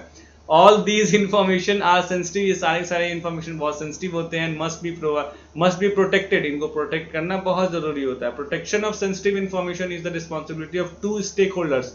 2 लोग इसके लिए जिम्मेदार होते हैं, यानी कि जो रिस्पॉन्सिबिलिटी है कि आपका डेटा जो है वो प्रोटेक्ट होना चाहिए, वो 2 लोगों की जिम्मेदारी होती है, एक की नहीं होती है। एक तो हमारी खुद की जिम्मेदारी होती है, दूसरा उस साइट की यानी वेबसाइट की या उस ऐप वाले की जिम्मेदारी होती है कि हमारे डेटा को प्रोटेक्ट करके रखे। लेकिन हमारा डेटा तो ऐसे बिकता है रुपयों में, एक रुपये में 50 पैसे में एक डेटा बिकता है, ठीक है। देखते हैं हमारे पास कितने फालतू कॉल्स आते हैं, सर ये लोन ले लीजिए, वो लोन ले लीजिए, ये चीज ले लीजिए, वो चीज ले लीजिए। क्यों आते हैं?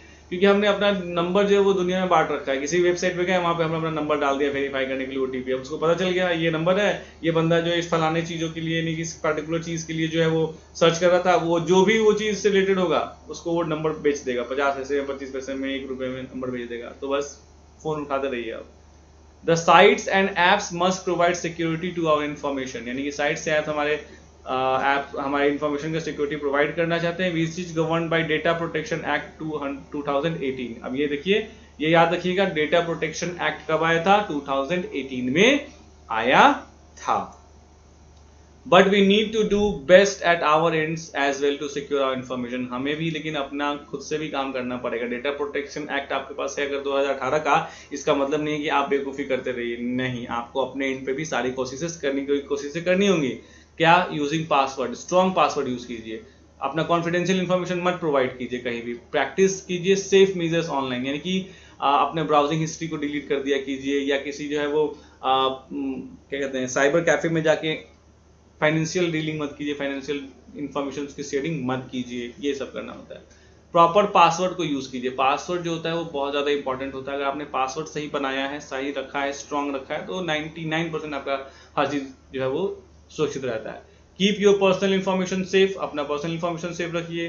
Protect your email, files and other content, यानी कि प्रॉपर यूज ऑफ पासवर्ड से आप क्या क्या कर सकते हैं? आप अपने पर्सनल इन्फॉर्मेशन को सेफ रख सकते हैं, ईमेल को, फाइल्स को, अदर कंटेंट्स को जो इंटरनेट पे उनको सेफ रख सकते हैं, ठीक है।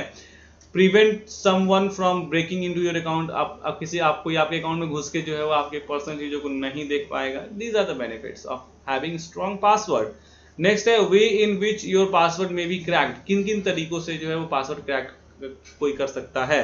पहला जो तरीका है, someone's out to get you, मतलब कि कोई आप पर भिड़ा हुआ है बिल्कुल कि मैं इसका तो पासवर्ड ले लूंगा, ठीक है। जैसे स्कूल में बेसिकली होता है कि कोई गलती से अपना फेसबुक का प्रोफाइल खोला और उसको लॉग आउट करना भूल गया, अगली बार जब कोई फेसबुक खुलेगा तो वही वाला प्रोफाइल खुल जाएगा, हो गया कहानी।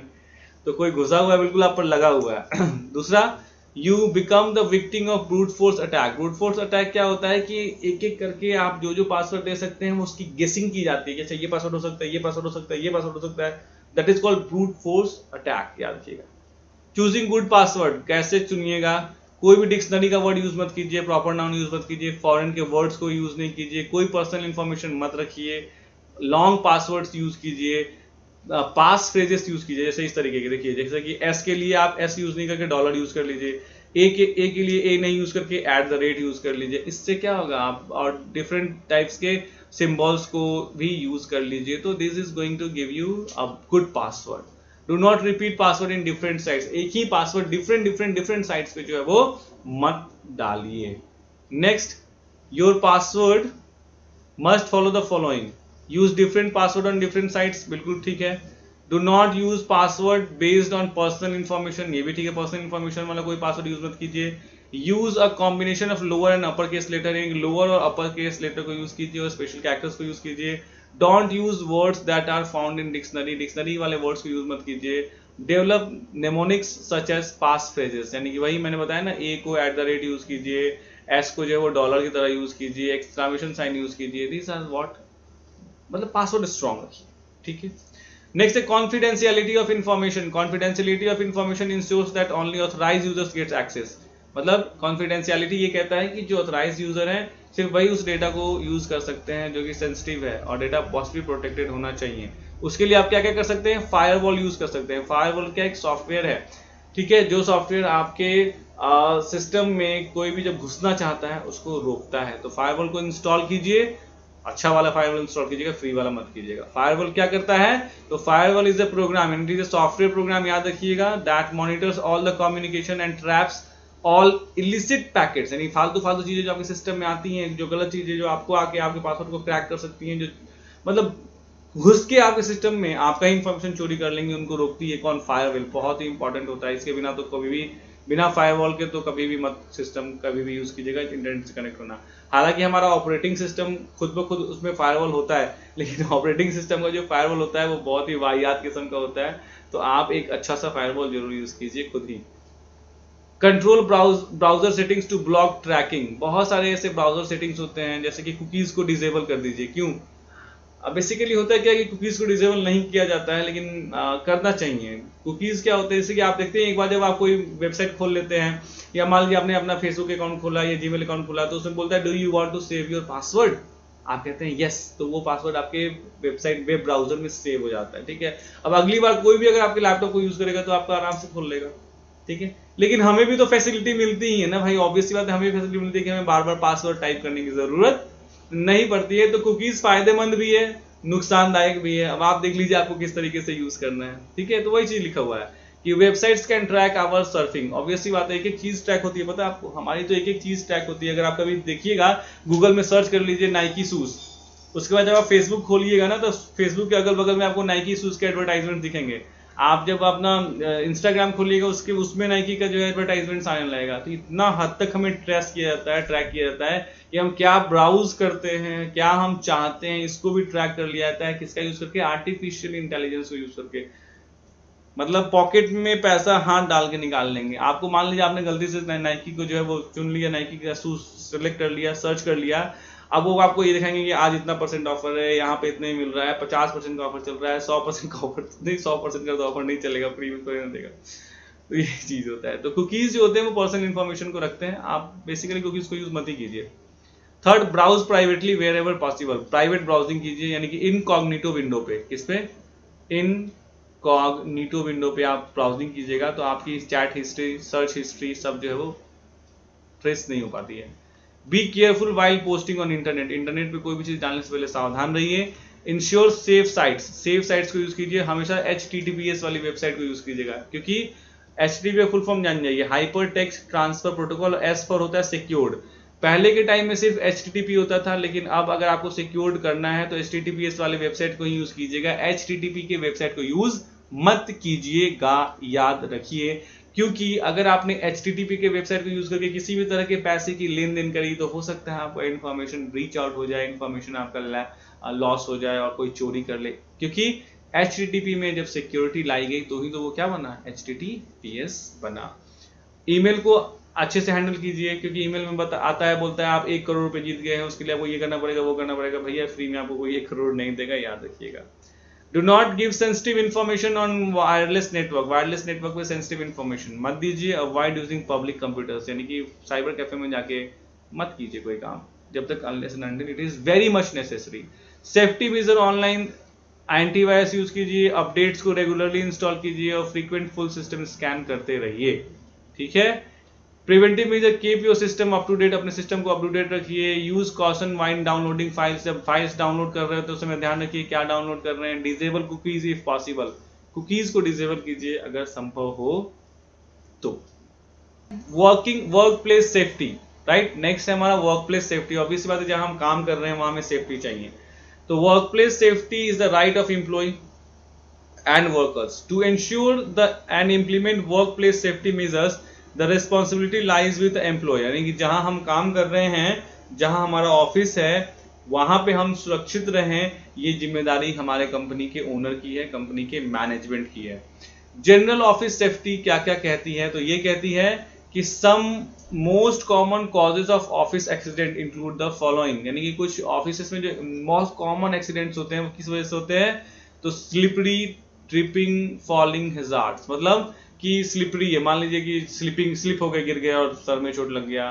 ट्रिप मतलब वायर कहीं कहीं गया हुआ है, वायर में पैर फंसा, आप गिर गए, ठीक है। इस तरीके से आप कर सकते हैं। बर्निंग, हो सकता है कि कुछ जल, मतलब कि वायर आग लग गई, आग की वजह से कुछ हो जाता है, ठीक है। आग लगने की वजह से बहुत सारे एम्प्लॉइज को परेशानी हो जाती है। डेंजरस इलेक्ट्रिकल वायरिंग, वायरिंग आपने बड़ी गंदी तरीके से कर ली है, शॉर्ट सर्किट हो गई। एक्सपोजर टू टॉक्सिक सब्सटेंसेस, कुछ आपकी जो फैक्ट्री है या आपकी जगह काम करने की जगह जहां आप जाते हैं, वो मान लीजिए केमिकल फैक्ट्री है, वहां पे कुछ टॉक्सिक सब्सटेंसेस जो है वो ओपनली रखे हुए हैं, जिसकी वजह से आपको परेशानी हो गई। Improper lifting and handling techniques, किसी भी चीज को, जैसे कि सपोज कीजिए बहुत भारी चीजों को उठा कर लेके जाना है, क्रेन वगैरह यूज करना है और तरीके से यूज नहीं कर रहे हैं, तो वो गिरेगा, तो हो सकता है आप उसके नीचे आ जाओ, भगवान न करे कभी हो ऐसा, ठीक है। अनऑब्जर्वेंट एंड इनअटेंटिव एम्प्लॉइज, यानी कि मतलब ऐसे एम्प्लॉइज जो बस फालतू में अपना काम किए जा रहे हैं, ठीक है, उनको कोई मतलब नहीं है। मतलब कि कुछ ऐसे एम्प्लॉइज हैं, 100 एम्प्लॉइज आते हैं, उसमें से 2 एम्प्लॉय बिना एम्प्लॉय हैं, वो एम्प्लॉय है ही नहीं, फिर भी वो घुस रहे हैं, तो कल को हो सकता है कि परेशानी हो जाए आपके लिए, ठीक है। Fall and slip slipping area जो होती है, जब आप चल रहे होते हैं भीगा हुआ होता है, जिसकी वजह से क्या होता है आप गिर जाते हैं। गिरने के बहुत बहुत तरीके होते हैं। क्या होते हैं? अनइवन फ्लोर सरफेस, मतलब फ्लोर जो है कहीं ऊंचा है कहीं नीचा है, कहीं ऊंचा है जो कहीं नीचा है। अनसुटेबल फ्लोर कवरिंग, फ्लोर की जो कवरिंग की गई है वो भी सही तरीके से नहीं की गई है। वेट फ्लोर्स, भींगे हुए हैं। चेंजेस लेवल्स चेंज, यानी कि कहीं ऊंचा है कहीं और ऊंचा है, कहीं थोड़ा और ऊंचा है, उस तरीके से है। ट्रेलिंग केबल्स इधर उधर बहुत सारे हैं। पुअर लाइटिंग की व्यवस्था अच्छी नहीं है। पुअर हाउसकीपिंग, साफ सफाई का कोई ध्यान नहीं दिया गया। केले के छिलके कहीं पड़े हुए हैं तो क्या हो जाएगा, आप गिर जाओगे। फॉल एंड स्लिप का मतलब यही होता है, गिर जाओगे स्लिप करके। प्रिकॉशंस क्या कर सकते हैं? Keep stairs steps flooring well maintained, इसको वेल मेंटेन रखिए। Clearly mark wait floor, suppose कीजिए कहीं पोछा लगा हुआ है तो वहां पे आपको एक रखना पड़ेगा जिसपे लिखा हुआ हो कि फ्लोर से वेट है, या जहाँ पे अनइवन फ्लोर है वहां पे भी बताओ कि हाँ जो है फ्लोर क्या है वो वेट है। ठीक है। क्लीन अप फ्लूइड स्पिल्स, यानी कि जो फ्लूइड होते हैं जितने भी तरह के, उनको क्या करते रहिए, क्लीन करते रहिए ताकि कभी भी स्लिपरी नहीं हो। Secure through message and mats, sorry mug rugs, RUGS मैंने अपने रग्स। बेसिकली क्या होता है कि जो मैट्स होते हैं उनको बिछा दीजिए जहाँ पे पानी वगैरह गिरा हुआ है, जिससे जो परेशानी नहीं आए, गिरे नहीं कोई बच्चा नहीं, employee. Basic fire safety rule, भैया आग लग गई क्या करोगे? तो भैया देखो होता क्या है कि इफेक्ट्स क्या होते हैं, तो फायर आग जब लगती है तो आग से लोग कम मरते हैं, स्मोक से ज्यादा मर जाते हैं, यानी उसके धुएं से ज्यादा लोग मर जाते हैं। 30 सेकेंड्स में आप डिसओरिएंटेशन होने लगेंगे, आपका दिमाग काम करना बंद कर देगा। स्मोक जब आ जाता है ज्यादा, 30 सेकेंड में आपका दिमाग काम करना बंद कर देता है। 2 मिनट के अंदर आप बेहोश होने लगते हैं और 3 मिनट के अंदर डेथ भी हो जाती है। इसलिए स्मोक से बचना है, फायर में सबसे ज्यादा इंपॉर्टेंट है, स्मोक से बचिए। नेक्स्ट है basic rules for fire safety. Put phone numbers on the fire department near the phone, यानी कि जो ऑफिस का फोन है उसके पास में फायर डिपार्टमेंट का नंबर रखिए। ठीक है। Eliminate fire hazards through good housekeeping अच्छा रखिए। डिस्पोजल वेस्ट को हटाया कीजिए, पेपर्स को हटाया कीजिए, रब्बीज को हटाया कीजिए। फ्लैमेबल ऑब्जेक्ट्स जो भी, मतलब ऑफिस में जो है वो हाउसकीपिंग अच्छा है तो उन सारी चीजों से जिनसे आग ज्यादा फैलती है उन चीजों को इकट्ठा मत होने दीजिए। Keep inflammable material inside proper container, यानी कि जो आग लगने वाली चीजें जो आग को ज्यादा बढ़ावा देती हैं, अगर वैसा मटेरियल कोई आपके ऑफिस में है तो उसको प्रॉपर कंटेनर के अंदर रखिए। नेक्स्ट है regular check electrical installation, electrical circuits वगैरह ध्यान से चेक करते रहिए। Do not overload electric circuits, ये नहीं कि खूब ज्यादा, ऑब्वियस बात है आपका पावर कम है और आप खूब ज्यादा इलेक्ट्रिसिटी यूज कर रहे हैं तो उससे क्या होगा, इलेक्ट्रॉनिक सर्किट यानी कि जो आपका IC होता है या फिर यूं कहिए जो देखते हैं कभी कभी क्या होता है स्पार्किंग होने लगती है, वो मत होने दीजिए। ठीक है। Unplug every electrical appliance after use, कभी भी जो भी आपने इलेक्ट्रिकल अप्लायंस यूज किया जब उसको आप यूज करके खत्म कर देते हैं then you have to unplug it. Never leave lighted candles unattended, यानी कि लाइटेड कैंडल मतलब जो कैंडल आपने जला रखे हैं उसको अनअटेंडेड कभी मत जोड़िए। ठीक है। स्ट्रिक्टली ओबे नो स्मोकिंग साइंस, यानी कि नो स्मोकिंग साइंस को जो है वो हमेशा ओबे कीजिए, जहां पे स्मोकिंग मना है वहां स्मोकिंग मत कीजिए। Ensure a pre plan fire at office, यानी कि प्लान क्या होता है, आप फायर अगर आग लग जाए तो आप क्या प्लान फॉलो करेंगे उसके लिए आप ध्यान से जो है उसको पहले से प्री प्लान करके रखिए। बी फायर सेफ्टी कॉन्शियस, हमेशा ध्यान रखिए कि फायर के टाइम में आपको क्या करना है। फायर रिस्पॉन्स गाइडलाइंस, क्या होता है जब आग लग जाती है वो क्या करना चाहिए भैया, बिना सोचा समझे भागिए वहां से पहले, रूम को खाली कर दीजिए सब नियरेस्ट एग्जिट से, डोर्स जो भी आपके पीछे हो रहे हैं उनको सबको बंद कर दीजिए लेकिन लॉक मत कीजिएगा ताकि पीछे से कोई आ रहा हो तो वो आ सके। एक्टिवेट कर दीजिए फायर अलार्म अगर आपके पास है तो। If you are not in danger call the end inform the fire department emergency number, अगर आपको कोई डेंजर नहीं है तो उस समय आप फायर डिपार्टमेंट के इमरजेंसी नंबर पर फोन करके बताइए कि यहाँ आग लग गई है। फायर एक्सटिंग्विशर का यूज कीजिए आपको बुझाने के लिए, लिफ्ट का और एलिवेटर्स का कभी भी यूज मत कीजिएगा जब फायर लगी हुई हो तो। How to use fire extinguisher, उसके लिए पास रूल होता है, which rule PASS। Fire extinguisher को यूज करने के लिए P for pull out the safety pin, उसमें एक सेफ्टी पिन होता है उसको निकालिए। उसके बाद एम कीजिए, एम मतलब कहां पे आपको उसका हवा देना है। एस फॉर स्क्वीज कीजिए, दबाइए उसको। ठीक है, यानी कि जो जिससे वो हवा फेंकेगा और उसके बाद स्प्रे कर दीजिए। ठीक है। इलेक्ट्रिकल सेफ्टी रूल्स क्या क्या होते हैं, unplug electrical equipments before repairing और सर्विसिंग इट, किसी भी इलेक्ट्रिकल चीज को अगर आपको रिपेयर करना है तो उसके लिए सबसे पहले उसको अनप्लग कीजिए। दूसरा है if a prong breaks off inside an outlet, do not attempt to remove it yourself, call the or report the unauthorized person। मतलब कुछ भी अगर कुछ ऐसा होता है जैसे कि मान लीजिए स्पार्क प्लग स्पार्किंग हो रही है, कहीं किसी इलेक्ट्रॉनिक डिवाइस से स्पार्क हो रही है, आग निकल रही है, तो खुद ही उसको ठीक करने मत पहुंचिए क्योंकि आप उसके एक्सपर्ट नहीं है। तुरंत जो है वो जो उसका ऑथराइज पर्सन है उसको बुलाइए कि जो उसको देखता है। Ensure that outlets are firmly mounted, यानी कि हर चीज जो है वो ढंग से रखी हुई है, मतलब प्लग्स वगैरह ढंग से लगे हुए हैं या ढंग से निकाल के रखे हुए हैं, ठीक है। रिपोर्ट ऑल इलेक्ट्रिकल प्रॉब्लम्स, जितने भी इलेक्ट्रिसिटी से रिलेटेड प्रॉब्लम्स को तुरंत रिपोर्ट करके तुरंत ठीक करा लिया कीजिए। Do not use appliances that sparks, जो स्पार्किंग कर रहा है, इसमें से धुआं निकल रहा है, वो सारी चीजों को यूज मत कीजिए। Do not use damage electrical items, damage electrical items को यूज मत कीजिए। Keep electrical items away from water, water से दूर रखिए। Use GFCI, ground fault circuit interrupter, GFCI का फुल फॉर्म जरूर याद रखिएगा। GFCI मतलब ग्राउंड फॉल्ट सर्किट इंटरप्टर को यूज कीजिए to detect grounding problems and set electricity off, यानी GFCI को यूज कीजिएगा तो जैसे ही इलेक्ट्रिसिटी से रिलेटेड कोई भी प्रॉब्लम होगा तुरंत सारी इलेक्ट्रिसिटी की सप्लाई क्या हो जाएगी, बंद कर दी जाएगी, जिससे एक्सीडेंट बच जाएगा। अगर यूज ऑफ फर्स्ट एड, ये तो आप जानती हैं फर्स्ट एड को क्यों यूज किया जाता है। सबसे शुरू में जो आप यूज करते हैं, द फर्स्ट रिस्पॉन्स जो आप करते हैं, that is called what, first aid. The term first aid refers to the first response to an illness, किसी बीमारी के लिए जो आप पहला रिस्पॉन्स करते हैं, that is called what, first aid, या इंजरी के लिए before the actual medicine aid arrives, यानी जब तक कोई अगला एक्चुअल मेडिकल एड आप तक नहीं पहुंचता है। Your first aid kit at home include hydrogen peroxide, यानी आपके फर्स्ट एड किट में क्या होना चाहिए, हाइड्रोजन पेरोक्साइड होना चाहिए, कैलेमाइन लोशन होना चाहिए, एस्पिरिन होना चाहिए। अब हाइड्रोजन पेरोक्साइड को कहाँ यूज करेंगे, तो घाव को साफ करने के लिए यूज करते हैं। कैलेमाइन लोशन को कहाँ यूज करेंगे, घाव पे लगाते ही इचिंग वगैरह हो रही है, ठीक है, जलन हो रही है उसके लिए, या इंसेक्ट्स ने बाइट कर लिया, या किसी तरह का पॉइजनस एलिमेंट है उसके लिए यूज करते हैं। एस्पिरिन का क्या यूज करते हैं, हार्ट अटैक में यूज करते हैं, ठीक है, जब तक कोई इमरजेंसी चीजें नहीं आ जाती हैं। इसीलिए ये 3 चीजें होनी चाहिए। क्वेश्चन पूछ सकता है कि आपके फर्स्ट एड किट में क्या होना चाहिए, तो हाइड्रोजन पेरोक्साइड होना चाहिए, कैलेमाइन लोशन होना चाहिए और एस्पिरिन होना चाहिए। तीनों का यूज मैंने बता दिया। Case based study, Bhopal gas tragedy आपको याद है, बहुत भयानक अभी तक इसका केस चल रहा है।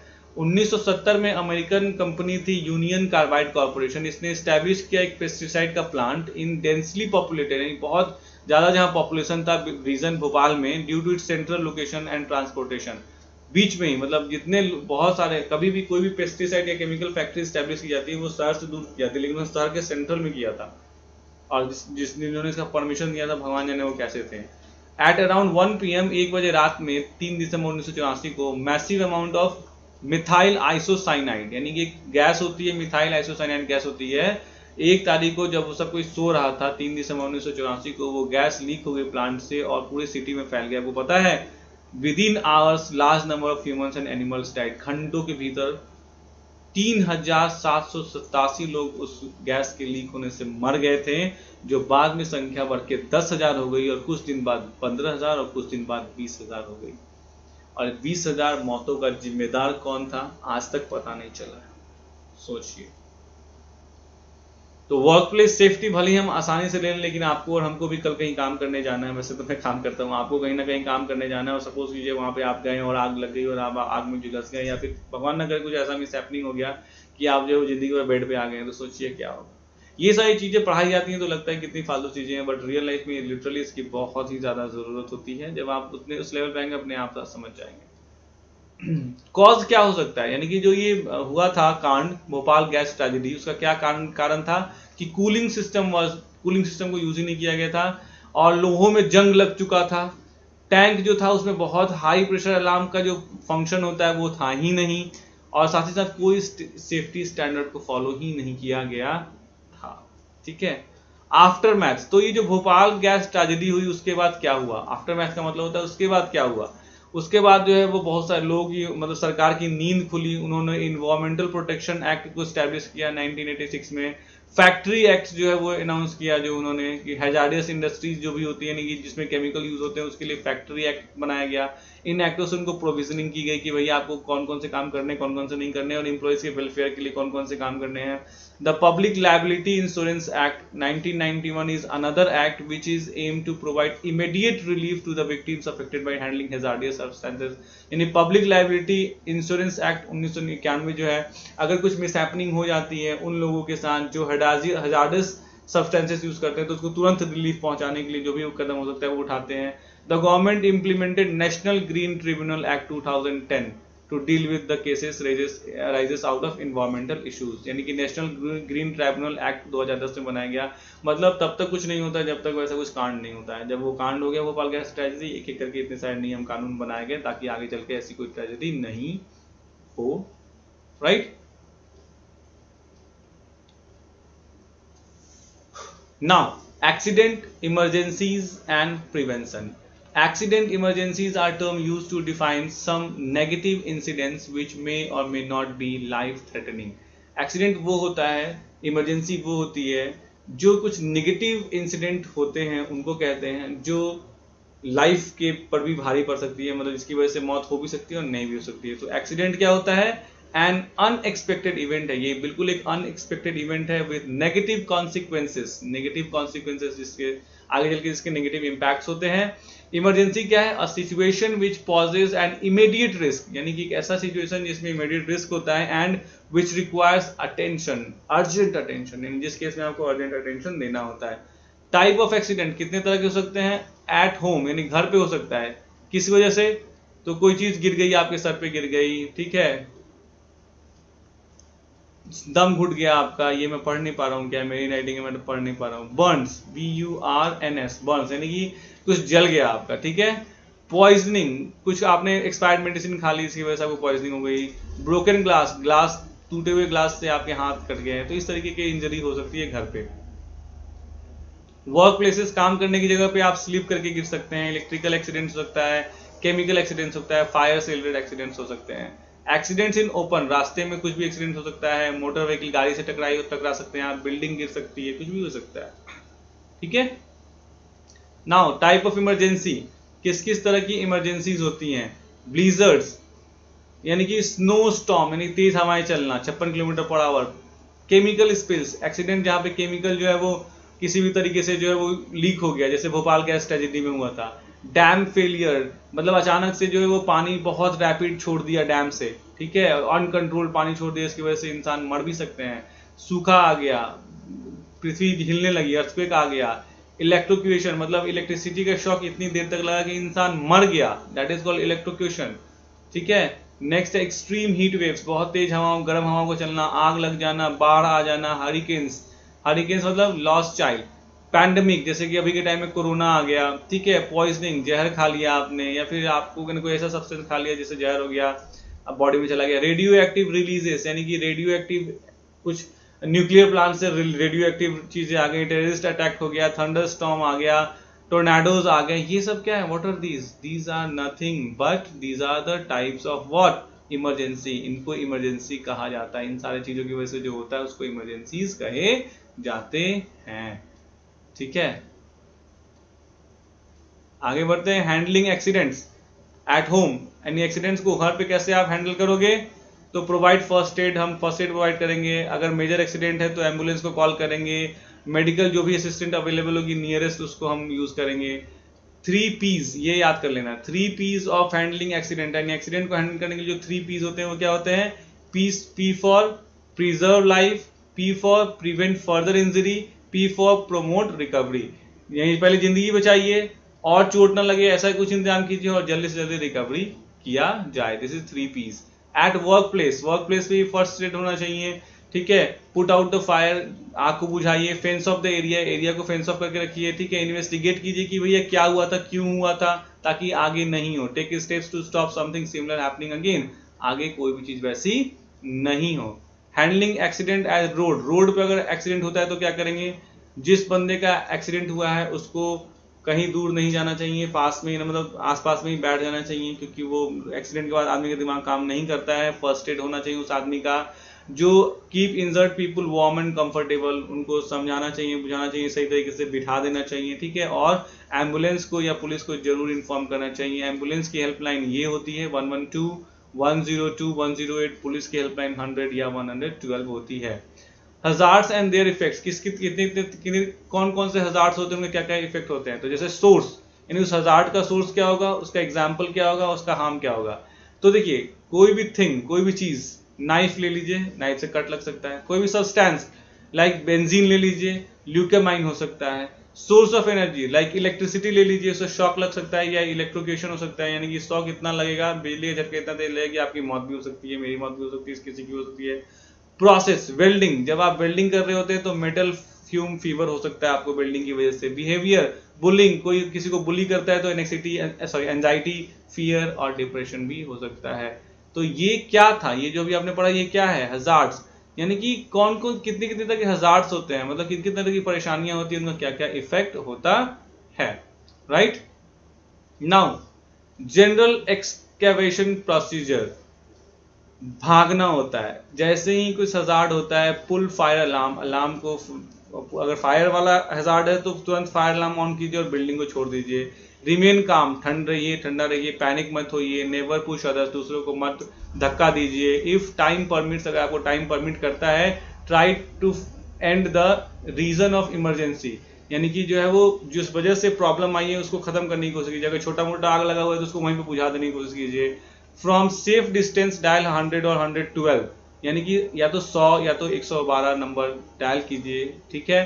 डू नॉट री एंटर द बिल्डिंग, बिल्डिंग में दोबारा एंटर मत कीजिए, एक बार बाहर निकल गया था।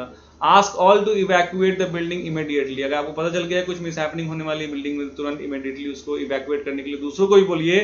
B familiar with all exit locations, जिस बिल्डिंग में आप काम करते हैं आपको पता होना चाहिए वहां कौन कौन सा एग्जिट लोकेशन है, ताकि आपको भागने में मदद हो। Never ignore the evacuation alarm, evacuation alarm जब बजे तो ये नहीं कि मस्ती में जो है आप बर्गर खा लें, फटाफट बाहर निकल जाइए।